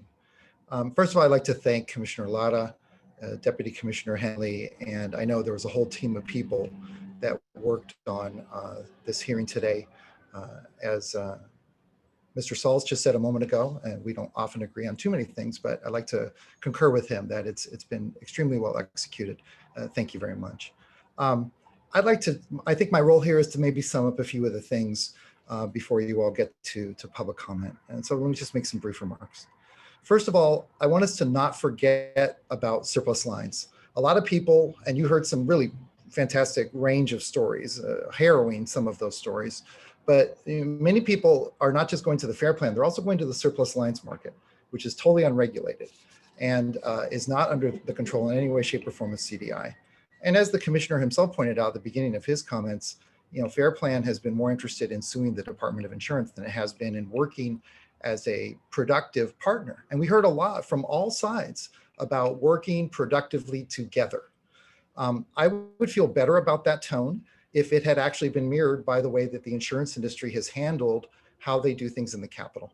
The notion of working together has been, unfortunately, the polar opposite of how they've actually handled things, as most recently evidenced earlier this year with insurance industry legislation where there was zero interest whatsoever in talking with any consumer organizations. It was just a sort of, let's ram this through before we get that $11 billion in subrogation money back. That is not the kind of tone or attitude that I think is helpful to a very significant challenge that California is facing. We heard a lot of talk. I think one of the themes that I've heard is transparency. And amazingly, I think we heard the realtors say that they feel they're in the dark. That's a direct quote. We also heard, to be honest with you, a lot of insurers talk about their disinterest in transparency. My former colleague and all-around good guy, John Finston, who had multiple times to speak, and I appreciate him deferring on one of those, indicated this risk factor on how long it takes. And yet, what Deputy Commissioner Henley provided at the beginning of this hearing is very clear that data, it's not backed up by the actual data. Even if you account for the fact that maybe the last couple, 3 years, things have changed because of some of the wildfire increases, which we acknowledge. 2019, the second highest earning year since 1990, 3.9% have an intervener. That's a very small number. 87% of insurer rate requests were approved as requested.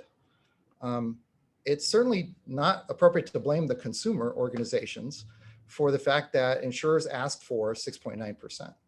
That's on them. And that's avoiding transparency. We heard a lot about mitigation. We agree that we think mitigation is important. Amy Bach spoke about this, and we couldn't agree more.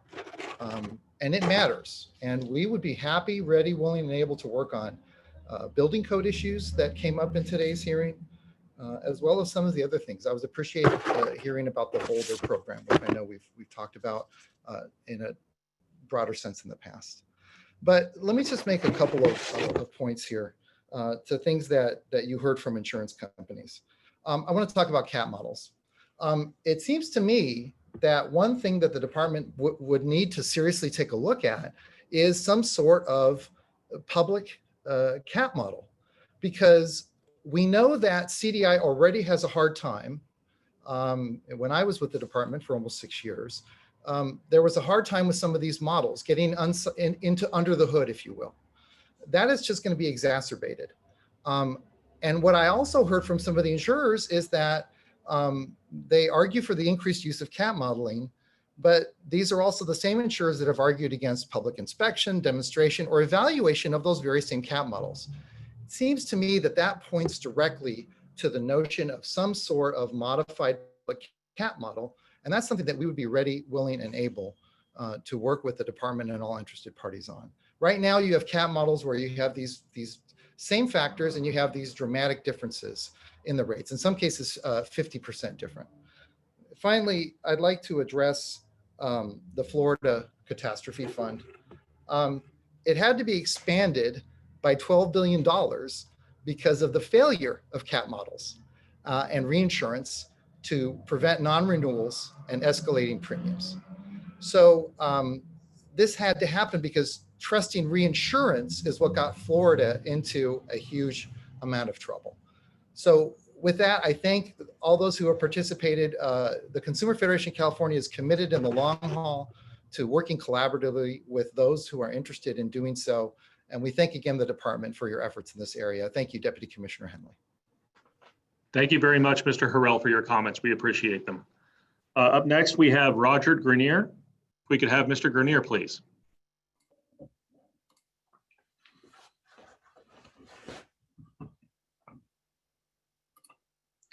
Okay, well, thank you for the opportunity to comment at today's hearing. My name is Roger Grenier, and I'm a Senior Vice President at AIR Worldwide. We're a major provider of probabilistic catastrophe models. So our goal is to be a resource in helping to address the challenges associated with wildfires in California. Currently, catastrophe models, as we've heard, are not used in setting insurance rates, and we believe that they offer a number of benefits. Catastrophe models help insurers estimate the damage from the most severe events, the types of events that can cause a company to become insolvent and leave policyholders without protection at a time when they need it most. A strict reliance on the available loss history to assess the risk as it's done today is simply not enough. The historical loss record for these events, while it's very useful, is just not sufficient. And there are really three main reasons for this. The first is that the historical record is short and geographically sparse and may not paint a clear picture of the range of damage that can occur. There are physically plausible large events that simply just have not happened yet. The second is that the risk of wildfire changes from one year to the next, evolving with the weather and the underlying landscape. So historical data associated with fire in one year may not be useful to assess the risk in a different year when wildfire risk may be higher or lower according to the environmental conditions. And the third issue, or the third reason, is that the underlying built environment is also evolving, not only with new development, but also with improvements in building codes and community mitigation that we've heard so much about here today. The historical record would often not account for how the built environment changes, which may increase or decrease loss or risk over time. Catastrophe models augment the available loss experience by simulating what a year's worth of wildfire activity might produce. The models perform many thousands of simulations using objective science and engineering data to develop a wide range of realistic scenarios. We go into a bit more detail in our written comments on how the models work, so I won't cover these details here. I will say that we have 100+ page technical documents for all of our models, and we routinely share these with departments of insurance, and we make presentations on our models in public forums. Models help create a shared understanding of risk in the insurance market, which brings a wider pool of capital to support insurers through reinsurance and other risk-sharing arrangements. This supporting capital plays a critical role in helping insurers provide financial resilience to their customers. The models provide an unbiased view of risk that benefits all market participants, reinsurers, insurers, and policyholders. So as we look to the road ahead, there are two additional areas where models can be helpful, particularly as a complement to historical data. The first is something we've spoken about a lot here today, is that as we learn and develop new ways to effectively mitigate wildfire risk, the models can be updated to consider these factors. We consider mitigation factors in our models today, but as science evolves and more data from groups like IBHS becomes available, we can incorporate this into our models. And the second is that the catastrophe modeling framework can be extended to consider the impacts of climate change. The weather inputs we use today reflect the current climate, including climate change that has already occurred. However, we can adapt the models to consider future climate conditions to understand how risk may evolve going forward. So we look forward to continuing the discussion and collaboration on using the best science available to assess wildfire risk. So with that, I'll conclude my remarks. And again, thank you for the opportunity to contribute to the hearing. Thank you very much, Mr. Grenier. We appreciate your comments. Next up, we have Bob Smith. If we could have Mr. Smith on the line, please.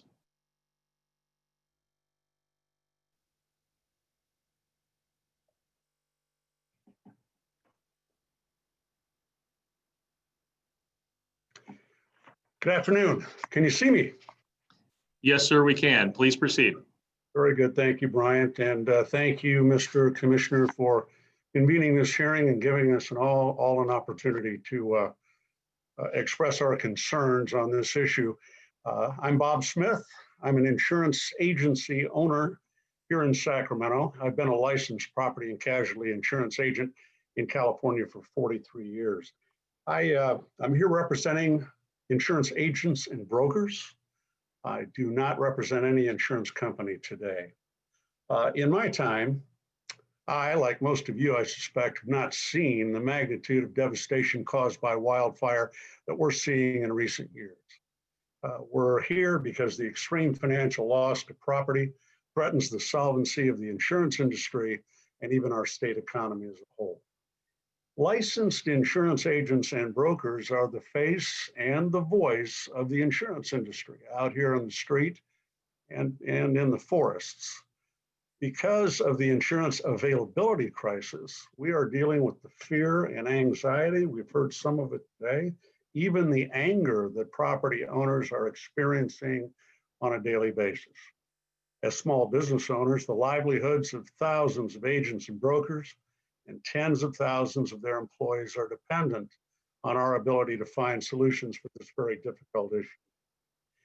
When we're unable to accommodate the property insurance needs of our customer, we not only lose that policy and the income that goes with it, but the vast majority of the time we lose the entire account. Not only are people upset they can't get home insurance with us, but to add insult to injury, we lose significant multiple policy discounts that ends up raising the rate on their other insurance policies too, particularly car insurance. Well, now customers are really upset, and you can bet that they're telling their friends, and especially in these small rural communities, it doesn't take long before the fine reputation of a dedicated insurance person who spent years building goodwill in their community is trampled to dust by negative public opinion, and they won't get it back. What can we do? Well, the availability of homeowners insurance is inextricably tied to the industry's ability to underwrite and price the risk. You just absolutely cannot have one without the other. Insurance carriers cannot offer $1 of benefit when it costs $2 to provide it. Insolvency happens in a hurry. When that happens, I think we all know. At the same time, we can't charge rates that people can't afford. So, what is the answer? Well, we've got to reduce the frequency and severity of these wildfires, so loss mitigation is vital, and there are better experts here to present those plans. What I can speak to is the insurance issue and one thing that we can do now, and that is we can expedite a more efficient process for adjusting property insurance rates so that market demands can be met in a timely fashion. It's critical that carriers are able to respond to severe changes in loss trends without having to wait, in some cases, years to make needed rate adjustments. Without a timely rate-making process that offers expedited approval, particularly in response to disaster, the insurance availability problem is not going to go away. But I do believe that providing a responsive, efficient rate-making process will bring lower costs and improved availability. I appreciate your consideration. Thank you. Thank you very much, Mr. Smith. We appreciate your remarks. Up next, we have Bart Baker. If we could please have Mr. Baker on the line.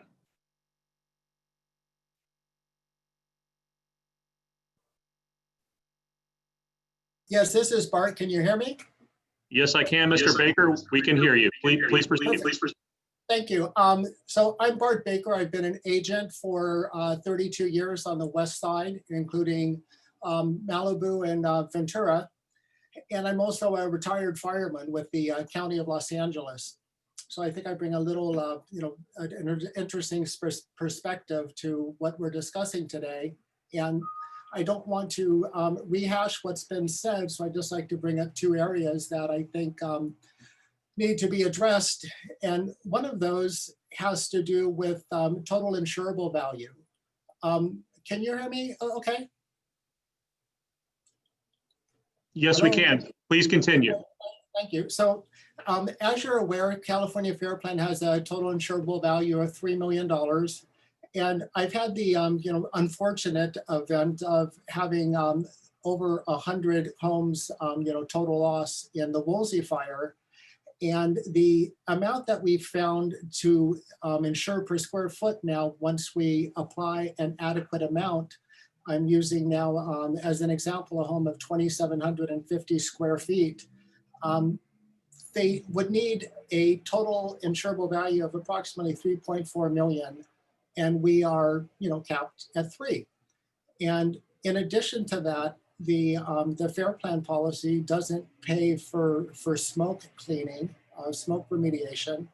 And so you're going to have a case where you have people that are paying dramatically more in premium, not being able to fully cover themselves. And in addition, even though they purchase a wraparound policy, end up having a policy that's going to have them be out of pocket, even in a relatively small home for this area, hundreds of thousands of dollars.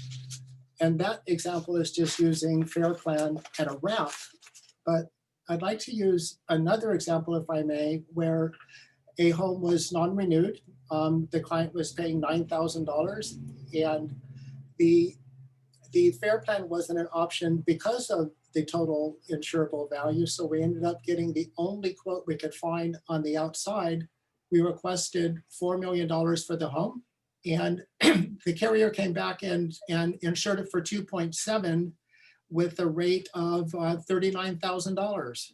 And the client had no place to go because the TIV that they needed, in this case, they ended up getting 5.3. They would have been underinsured by over $2 million had they gone for the Fair Plan and wrap option.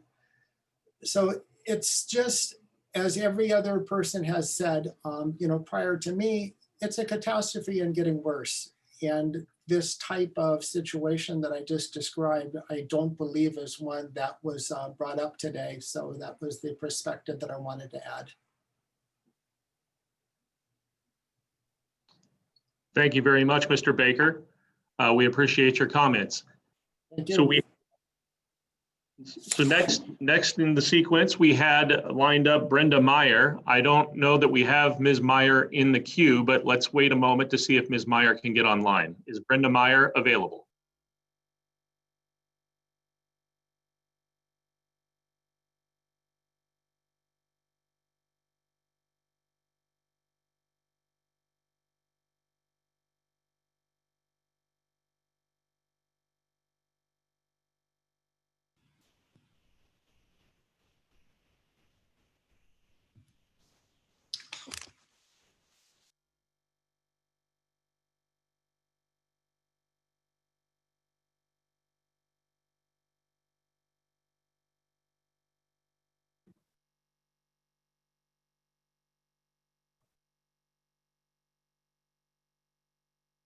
Ms. Byrne, are you ready to proceed?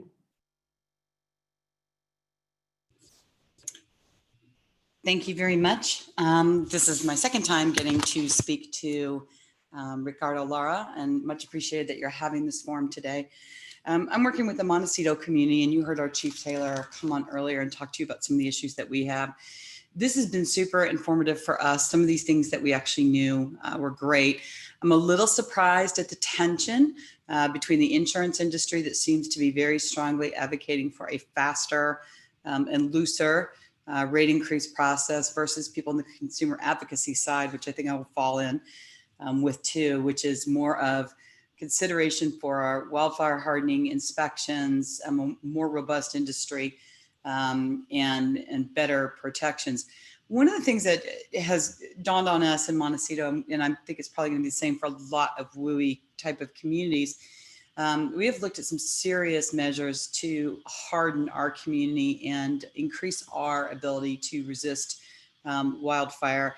And one of the things that has come to question, and we would like to explore this with the legislature, is, you know, instead of Edison, in our community it's Edison, but in other communities it's PG&E, being mandated by the California PUC to replace fire poles like crazy, and having to spend a lot of money to do that. What we would like to actually see is it possible that they could allocate the money that they would spend to do pole replacement or hardening of their equipment to undergrounding when you have a neighborhood that's clearly wanting to do it.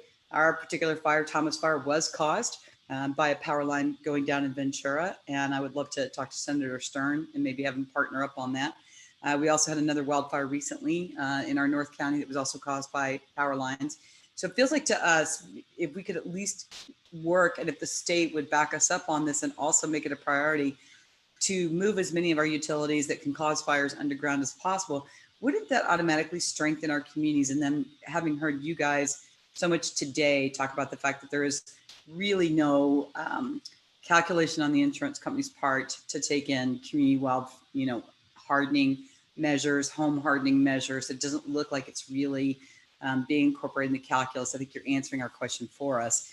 But it feels to me like that's a place where California in particular could get a fairly big win. And given that we want to, we should be as progressive in climate change, more progressive than we're being, you know, that this is a place that we would really want to look at. We've also looked at a solar powered microgrid in our community too, to get us out of the public safety power shutoff problem. But given that we had such a high rate of non-renewal, and given that it seems to be very tied to being in the WUI interface, we have started looking at the kind of mitigations that you could do to make yourself more resilient as a community.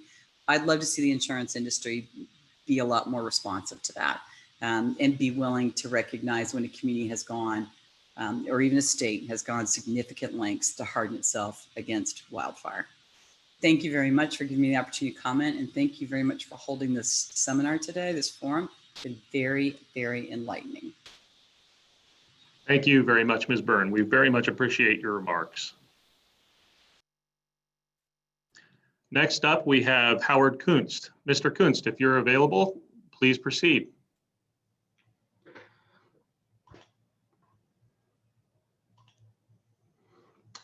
Good afternoon. My name is Howard Kunst. I am the Chief Actuary at CoreLogic. I would like to thank the California Division of Insurance and the Commissioner Lara for holding this meeting today to discuss issues around wildfires and insurance in the state of California. I'm going to reiterate some of the points that have already been made around the use of catastrophe models in the state of California. Of the 10 largest fires to affect California, 7 have occurred in the last 5 years, and all 10 of those have occurred in the last 10 years. The wildfire risk to homes and communities in California today is unlike the risk we have seen in prior decades. As demonstrated by these recent fires, California's historic fire loss data is inadequate to forecast the loss potential we face today. A continuation of the loss forecasting methods of the past will not help us avoid a future where thousands of homes are destroyed every year and thousands of lives disrupted. Risk models for wildfire have been used for decades and can help us understand the severity of the risk we confront today and help us plan for a safer future. Wildfire risk models are fire science-based and produce consistent loss projections through all the areas in the state and can help quantify insurance premium credits for home hardening and risk mitigation that have been discussed today. Probabilistic loss models are already being used successfully in the state of California for the perils of earthquake and flood, and in many other jurisdictions for perils like hurricane and tsunami to guide insurance loss rates. The state of Florida has accepted CoreLogic's hurricane risk model for insurance rate making, and CoreLogic's earthquake risk model has met the rigorous requirements of the California Earthquake Authority. CoreLogic urges the CDI to accept wildfire risk models and scores to be suitable for rate making in California. Thank you. Thank you very much, Mr. Kuntz. We appreciate your remarks today. Next up, we have David Schaefer. Mr. Schaefer.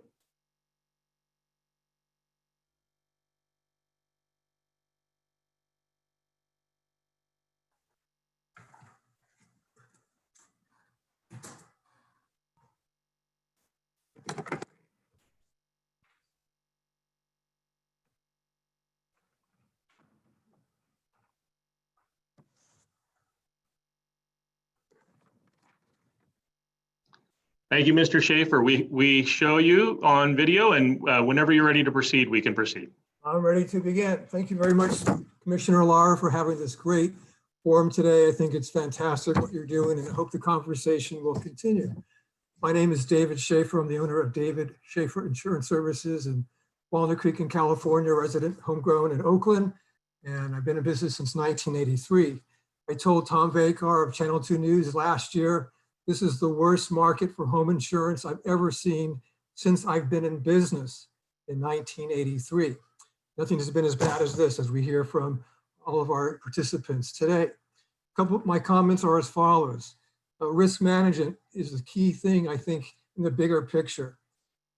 Unless we remove the fuel, which Jim Webster referred to, and Melanie Light, who I know, and Amy Bach, who I know, this problem is not going to go away. And the analogy I want to make is Mr. Fauci says, we believe in science. So if we can't even get Americans to put the mask on, which is pretty simple, the coronavirus is not going to go away. We need to encourage homeowners to reduce the fire risk, the fuel load. And I think it would be important in terms of transparency, is if we are willing to do that, is to find out from the insurance industry, who I'm proud to represent. I really love what I do and helping consumers. What would it take? What does it really look like? Let's be full disclosure to remove the fire risk that would allow the marketplace to recover from this crisis. I think we should talk to the person named Jack Cohen. I attended in Sacramento a number of years ago, a whole workshop for 2 days on what's called the home ignition zone that Jim Webster talked about. He said if homeowners comply with these regulations, most of the homes should survive, but we need everyone to buy in, just like we need people to buy into wearing masks around our country. I went to a homeowner of mine who faced a he was canceled, a $10,000 increase, and he couldn't find any other choices in the marketplace. He ended up paying, to my shock, $10,000 extra a year. I went out to his house. I asked him about all the wood bark around his home that, to me, as a risk manager too, is a fire hazard. I said, you need to remove all this wood bark around the perimeter of your house up against your house, because it's going to make your house burn down. He said, David, I just spent a lot of money doing that. I'm not going to take it away. So how do we get the homeowners themselves to buy in to risk management? And I don't have the answer to that. How do we pay for all that fuel to be removed? And what would the experts ask the risk managers, the fire experts like Jack Cohn and all the great fire chiefs who we heard from today? So risk management is key to get this problem to go away, just like with the coronavirus. Number two, I'm on the front lines of delivering the message. People call me, David, I'm being canceled. I need you to help me find insurance, or my own clients are being canceled, help me. So I want to address some issues with the FAIR plan. Number one, it was said at the beginning of this Zoom meeting that it has to take all comers. That is not true. Here are a printout of the underwriting guidelines from the FAIR plan. They can still turn you down. It's not this insurance company of last resort. There's still ways they can say no to you. And ironically, one of them is not because of wildfire issues, but they can still say no. Another issue I find with the FAIR plan is what other people just talked about, insurance to value. I have had the FAIR plan turn down policy limits on policies being canceled saying, please send us documentation to justify this limit, whether it's $1 million or $2 million, whatever it is. And if I can't, they will not allow my clients who already had a house insured for those amounts to buy that amount of coverage. So why is the FAIR Plan allowed to tell people they can't insure for the right insurance to value? Number 3 is on the FAIR Plan, they have an interesting underwriting rule that says if you have a roof that's 25 years or older, you can't get replacement costs, which just simply means they will not take depreciation on your policy. I read the policies. It says in this policy of the FAIR Plan, you are required to insure to the full replacement value of your house. So you're asked to insure for the full amount. Let's say it's $1 million. The house is built in 1920. It's 100 years old. It has a roof that's 26 years old, so it can't get this endorsement. I've asked the FAIR Plan, even asked Amy Bach, who knows me very well, how does a company pay a claim for actual cash value? You've insured, you paid a premium to your insurance company for $1 million worth of coverage, and with the actual cash value endorsement on the house, are they going to pay you like $10 when the house is destroyed? What does it mean, actual cash value to the industry? Let's have transparency. What does that mean? And then if, just add an extra premium. If it's an older home, I mean, just add a higher premium for that older roof.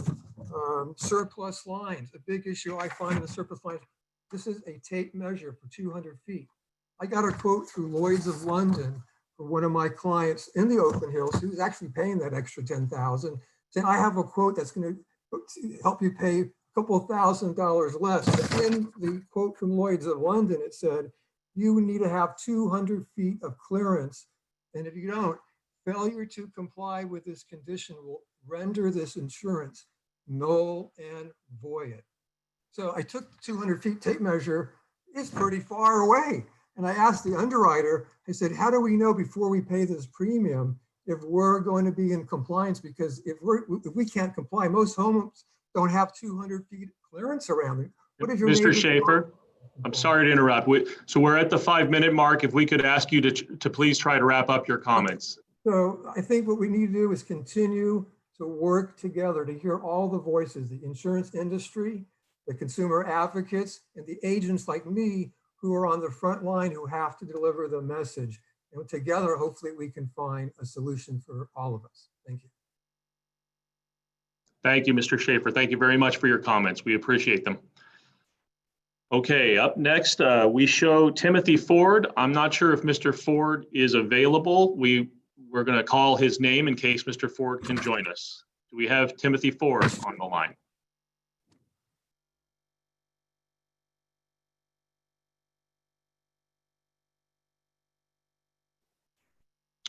Mr. Ford, if you are on the line, please, and you're having technical difficulties, or if you're joining us telephonically, if you could please contact us using the chat feature or email cdiregulations@insurance.ca.gov. Let's proceed. I do not see Mr. Ford, so let's continue. How about Ed Mertens? Do we have Mr. Mertens on the line?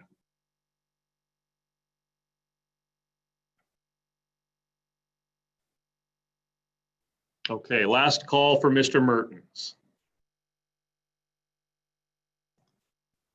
Okay, let's keep going. Do we have Wanda Mertens on the line? Last call for Wanda Mertens.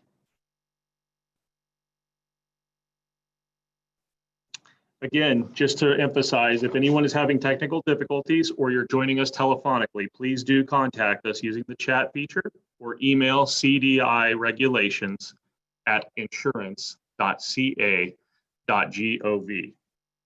Let's keep going. Do we have Kate Dargan on the line?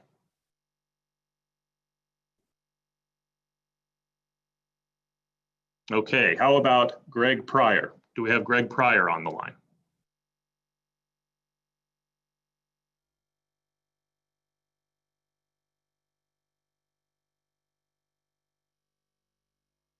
Mr. Pryor, I see you've joined us. If you can take your microphone off mute, we're ready for you.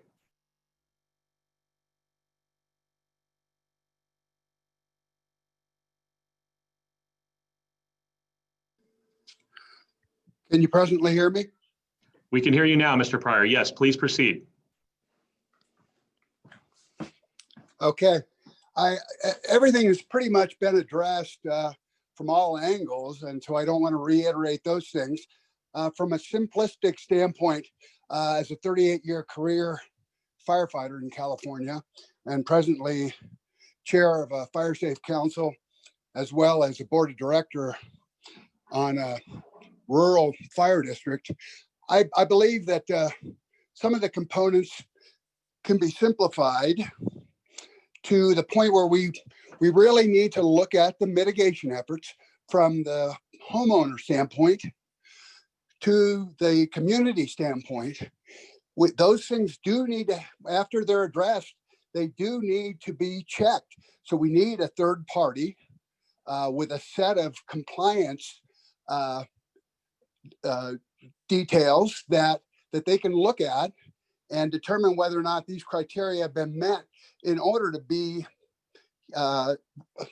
insurable, to bring the market back to us, to make it an effective market for the insurance industry, but bigger than that, to address the fire hazard in California, which we've seemed to have, and I know there's other aspects going into this that we're addressing at a state level, but from a smaller level, the individual and the communities, the state and the U.S. Forest Service can address the fuels at this point.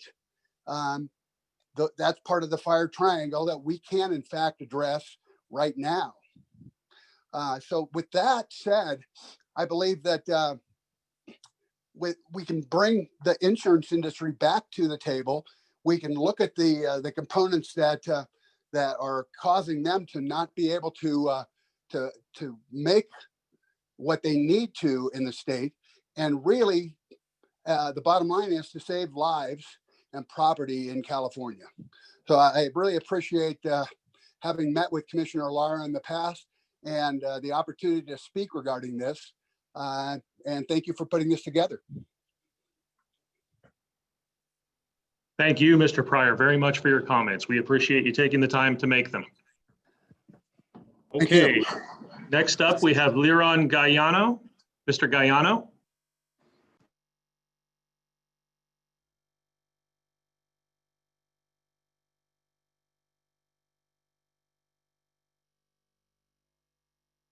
Calling again for Liron Gaiano.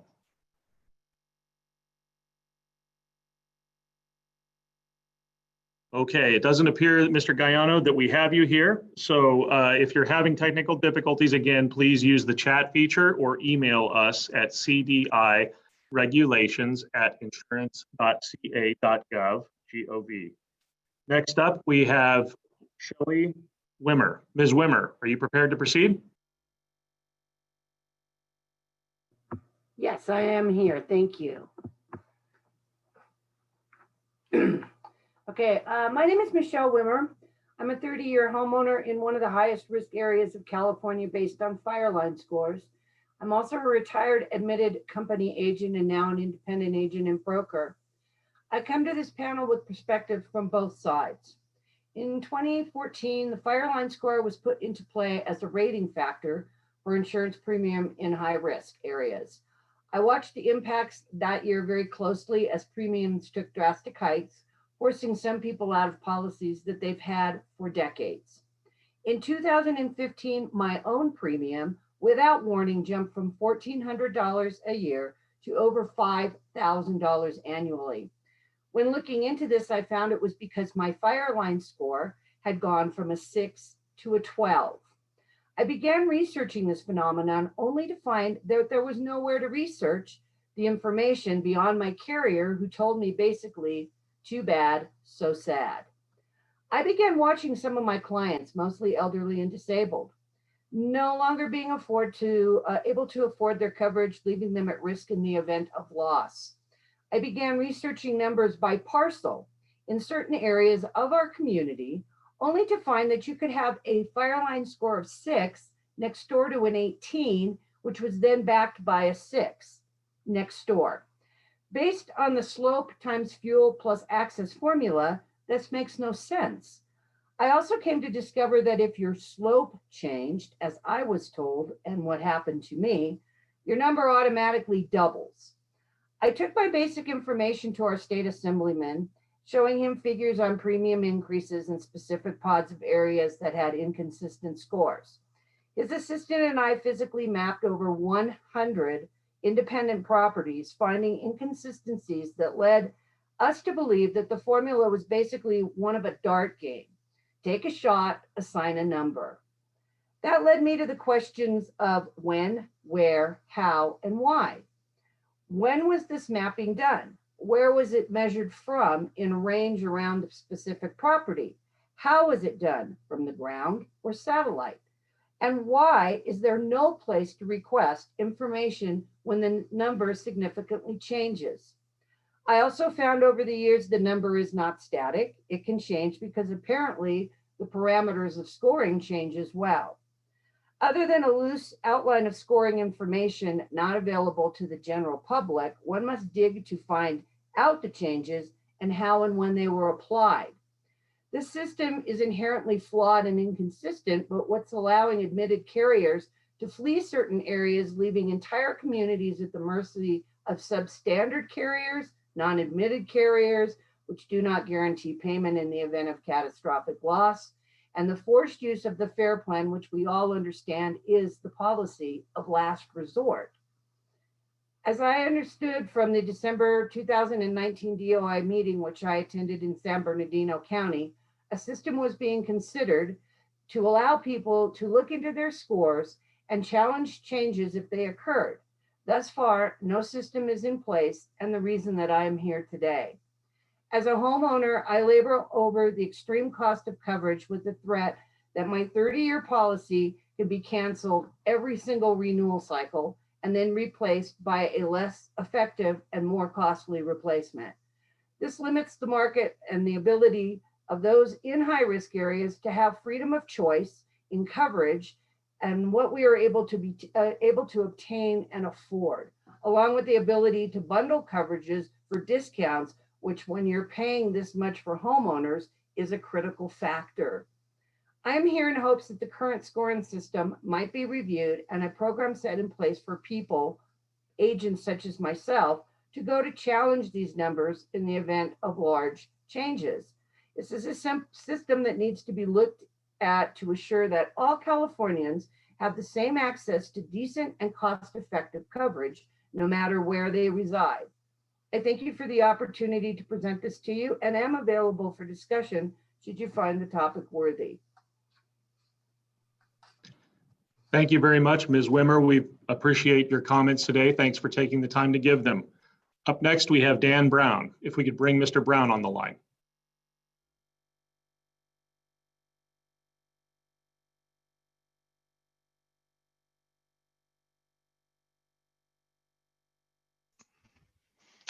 Hey, Brian, can you hear me now? Yes, sir, we can. Please proceed. All right.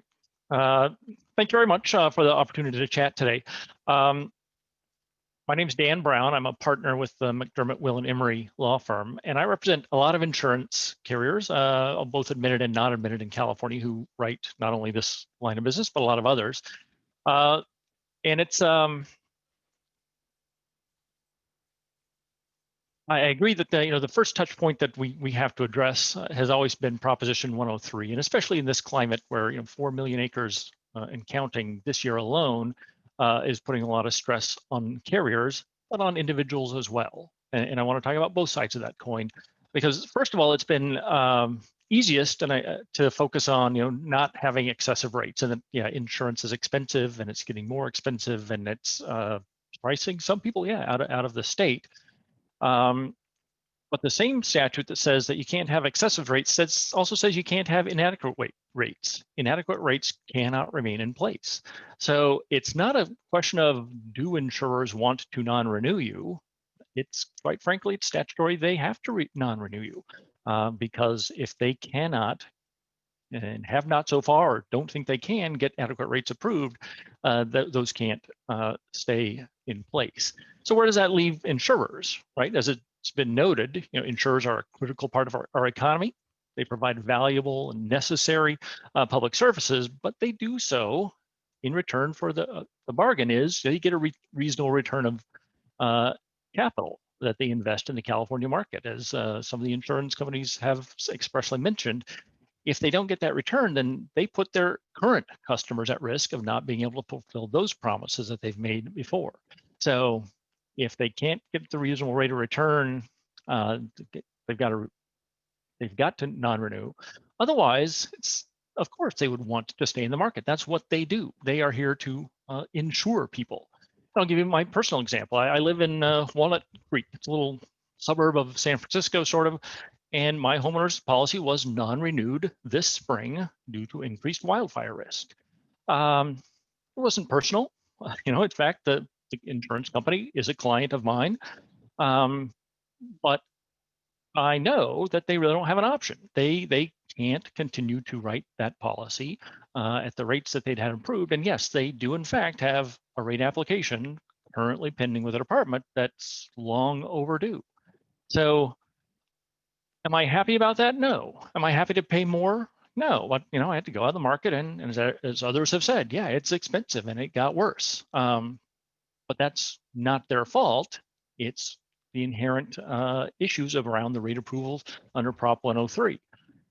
So what's the answer? I won't really touch on two that I think are very important, but have been spoken about a lot. Modeling, bringing us into the 21st century, and cost of reinsurance in the rate making process, because really to me it does hinge on quick approval process. I don't think anyone's mentioned that under the statute, it's a 47-day deemer date. A rate application is supposed to be deemed approved unless it's disapproved within 47 days after publication. But as has been pointed out, the average is 167. You get a hearing, it's almost a year. And that's really tough for insurance companies who are trying to deploy their capital, who are trying to line up their own reinsurance to say, well, I don't know if or when I am going to be able to get reasonable, adequate rates approved. So to me, that is the key that has to be solved. And some folks have had some specific proposals, but this idea of really needing to avoid the hearing process, not just because it's almost a year long, but it's also expensive. Those I think are sort of the keys, at least from my perspective, of how we can keep insurance available to Californians and at reasonable but not inadequate rates. So that's all I have. Thank you again for letting me chat this afternoon, and I of course will answer any questions you have offline. Thank you very much, Mr. Brown. We appreciate you taking the time to give your comments. Next up, we have Daniel Dick from Aon. Do we have Mr. Dick on the line? Yes, I'm here. Hopefully you can hear me. Yes, sir, we can. Please proceed. Okay, thank you. I appreciate the opportunity to speak, and I appreciate you putting on this forum.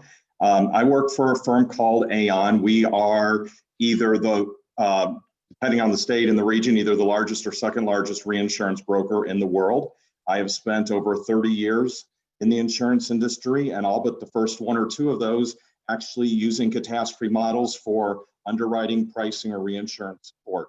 So I'd really like to spend a couple minutes talking about the probabilistic catastrophe models. It's something that's been discussed here through a couple speakers today, but I really like to talk about that for a second, as well as the use of reinsurance, which it was just recently alluded to, that I think could take a little more input.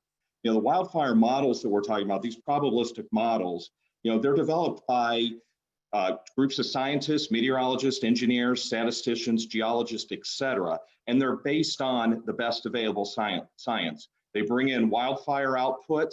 They have actual events that have occurred. They look at weather and climate conditions, vegetation, topography. They look at the building technology, the building structure itself, structures around the primary structure, mitigation efforts, as well as the insurance policy terms themselves. No other method can holistically account for modeling wildfire for risk assessment, pricing, and risk aggregation needs. These models are built by private firms. There are 6 or 8 firms that offer up wildfire models for the state of California. These models are built under a very stringent actuarial standards of practice. These models can bring transparency to the rate-making process. They can benefit in loss mitigation efforts, and they have been used, as was referenced earlier, by the insurance and reinsurance industry for almost 3 decades. They are widely accepted by the regulatory communities, and California insurance providers have used similar models for earthquake risk rating and aggregation management for the last 30 years, the last 25 years. These are complex models, so obviously when developing a model, underlying science does change. Climate changes, the built environment changes. We would expect these models to grow and evolve over time. We would also expect that as events unfold, that you would see some changes in the model. But again, these models should be worked to be understood, not something that people should not want to embrace or be concerned about embracing. The variables involved in the development of these CAT models, there is uncertainty with all these variables. And I think that's something to recognize and something people should bring out. But again, the number of data elements that are utilized by these models actually give us a chance to look at a very robust view of the wildfire risk. I think most importantly on the models, and I'll quickly wrap up on the reinsurance, but these models actually are that means for insurers to assess the risk on a relative basis, construct measures of risk tolerance, manage their own aggregations, and provide an input into their pricing algorithms. Having a catastrophe model and being able to appropriately use its output actually enables insurers to write more business, or in cases like in California, like we're seeing in California right now, would enable other carriers to come into the state of California and enter into this underserved market. I want to touch just very briefly on reinsurance, since I am with the reinsurance organization. And I think the key to remember when you think about reinsurance is it is an insurance for insurance companies. It is an accretive means to access capital for which insurers can write business against. Insurers have limitations of how much aggregate they can write based on surplus. They have regulatory constraints put on them by rating agencies. Reinsurance allows them to write more business. Insurers are also willing to enter into new markets if they have a reinsurance backstop or protection. Reinsurance, by definition, supports risk aggregation by insurers and allows them to increase their risk tolerance. Reinsurance will enhance insurance companies' ratings, improve financial viability of these insurance companies, and add certainty around the company's claim-paying capacity after these major wildfires. Reinsurance ensures that insurers can stabilize their long-term pricing and, as I said, write more business against their capital.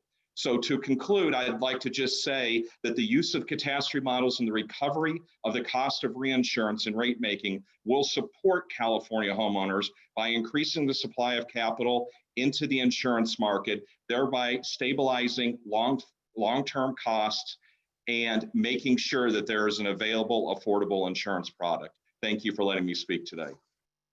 Thank you, sir, for making your presentation. We appreciate it. Next up, we had Laura Patton. Ms. Patton had requested to speak. I don't know if she is still on the line, so let's give her a call out in case she's still with us. Ms. Patton?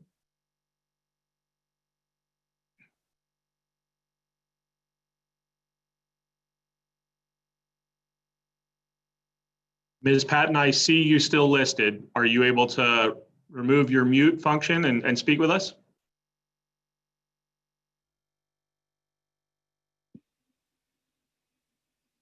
I'm going to yield my time. Thank you. Thank you, Ms. Patton. Okay, next up, we had Dawn Foster. Ms. Foster, are you prepared to speak?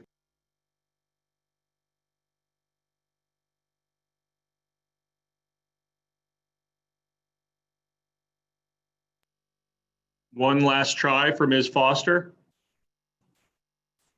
Ms. Foster, are you still with us?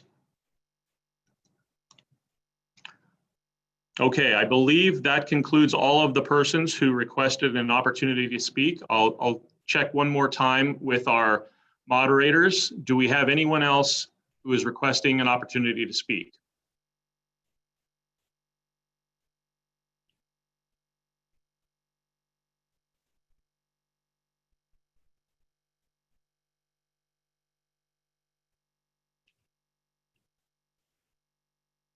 Okay, we have no further persons requesting to speak. I'd like to turn the proceedings over to Insurance Commissioner Ricardo Lara, and again, want to thank one and all for your comments today. We very much appreciate you taking the time to make them. Commissioner Lara. Thank you. Thank you so much, Brian. Thank you again for managing the commentary and the testimony, which was very powerful today from people who are directly impacted by the spread of these wildfires, plus wildfire suppression, and home hardening experts that provided some critical points today. I want to thank our local government officials, our state government officials, consumer groups, and of course, the insurance industry for being part of this hearing. There are countless Californians who are putting in that sweat equity that we heard about to protect their homes and properties and spending a lot of money necessary to harden against the threat of ember-driven wildfire spread. I want to thank everybody who participated today. We really look forward to really looking at this testimony and providing a framework as we move forward. The sacrifice should not, be all entirely on the homeowner side, as we heard today. The playing field has to be tilted. The playing field essentially has been tilted against our consumers and homeowners for way too long, as you've heard. You need greater direction from and a partnership with our insurance company, and we heard some testimony today to that effect and willingness. So I'm happy to hear that. So at the end of the day, so that we want to make sure that that the insurance will be there for you after all the hard work that you've put in. Today, we also seen evidence of some insurance companies, as we've seen through our own data, essentially game the system, who make multiple successive rate filings and attempt to fly under the radar of public scrutiny. And so if people want to, again, if the insurance industry want these rates that they are asking for, and you're right, the statute says that we need to make sure that those rates are fair and that those rates are going to maintain the solvency in the industry. But those rates are also presented and set by you all, by the industry that come to ask for those rate increases.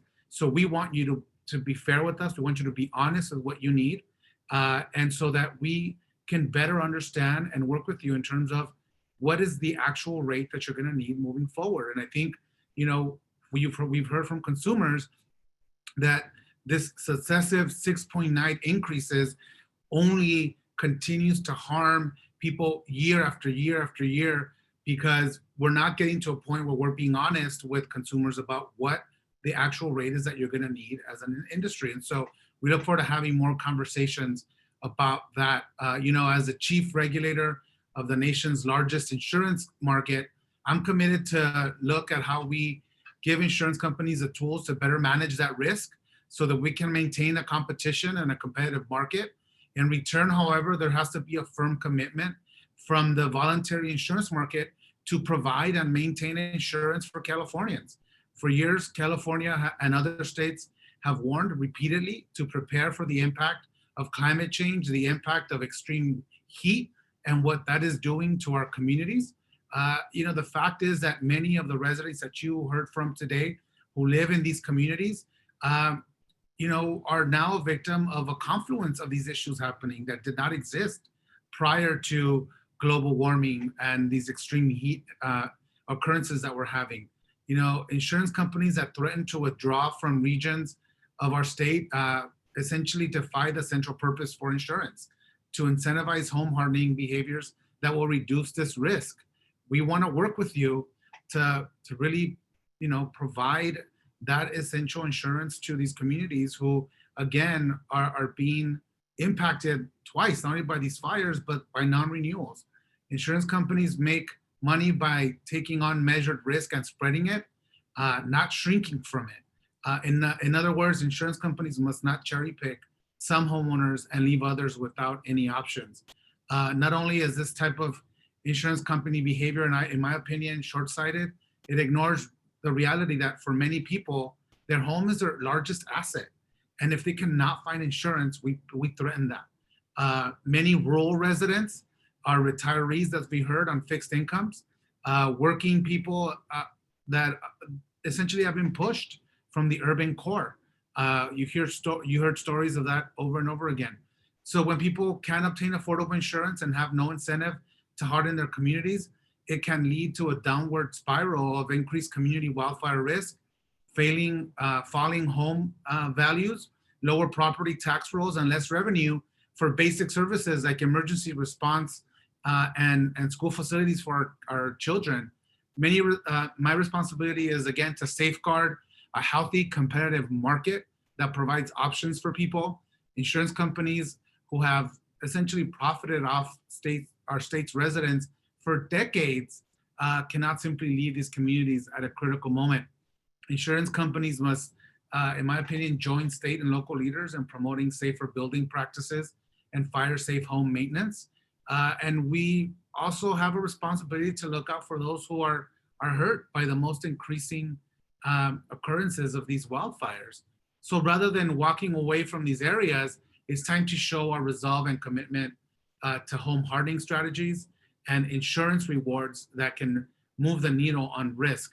Again, I'm calling on insurance carriers to work with me to commit to right in our rural and WUI communities and play your important role as risk mitigation ambassadors through pricing and insurance products offering these products that incentivize home and community hardening mitigation. This is a critical issue for the state, and I'm very mindful of the Governor Newsom's bill signing to all of us. I am committed to working with CAL FIRE, the Governor's Office of Planning and Research and Emergency Services, as well as with our insurance companies, consumer groups, homeowners, local government, the legislature, and others to address the pressure that wildfire losses place on the ability to offer insurance products, and the question of how to pay for the risk and develop solutions that protects every Californian. I also heard we've heard compelling evidence from the industry that wildfire catastrophic modeling has the potential to improve risk management while also expanding access to insurance for wildland urban interface communities and homeowners. Today, following this hearing, I want you to know that I will be taking action to reduce the risk of wildfire losses by safeguarding lives and property. I've also directed the Department of Insurance staff to explore several administrative proposals, including, but not limited to, some concepts shared with us today. I want to just recap some of the issues that we heard today about promoting proven pre-disaster mitigation strategies, including necessary defensible space and home and community hardening standards, new thinking around land use, planning, upgrades to building codes and enhanced infrastructure. We've also heard about making insurance available by decreasing non-renewals in rural and wildland urban regions of our state, protecting homeowners who are on fixed income, working families, and those who have purchased homes and obtained insurance long before today's convergence of these issues is such a clear concern for so many. Transparency for consumers so that they understand the risk factors that go into the rates, and when necessary, appeal the way these rates impact us as policyholders, better understanding of how you achieve these scores, exploring whether I should adopt additional rules around science-based wildfire modeling techniques, or pursue other administrative regulatory tools to better manage wildfire risks so that insurance companies will commit to write and renew policies in rural and wildland urban interface regions of our state. I just want to lastly thank my staff, thank all the staff involved in the department for moving this hearing virtually, understanding the complexities now that we live under COVID.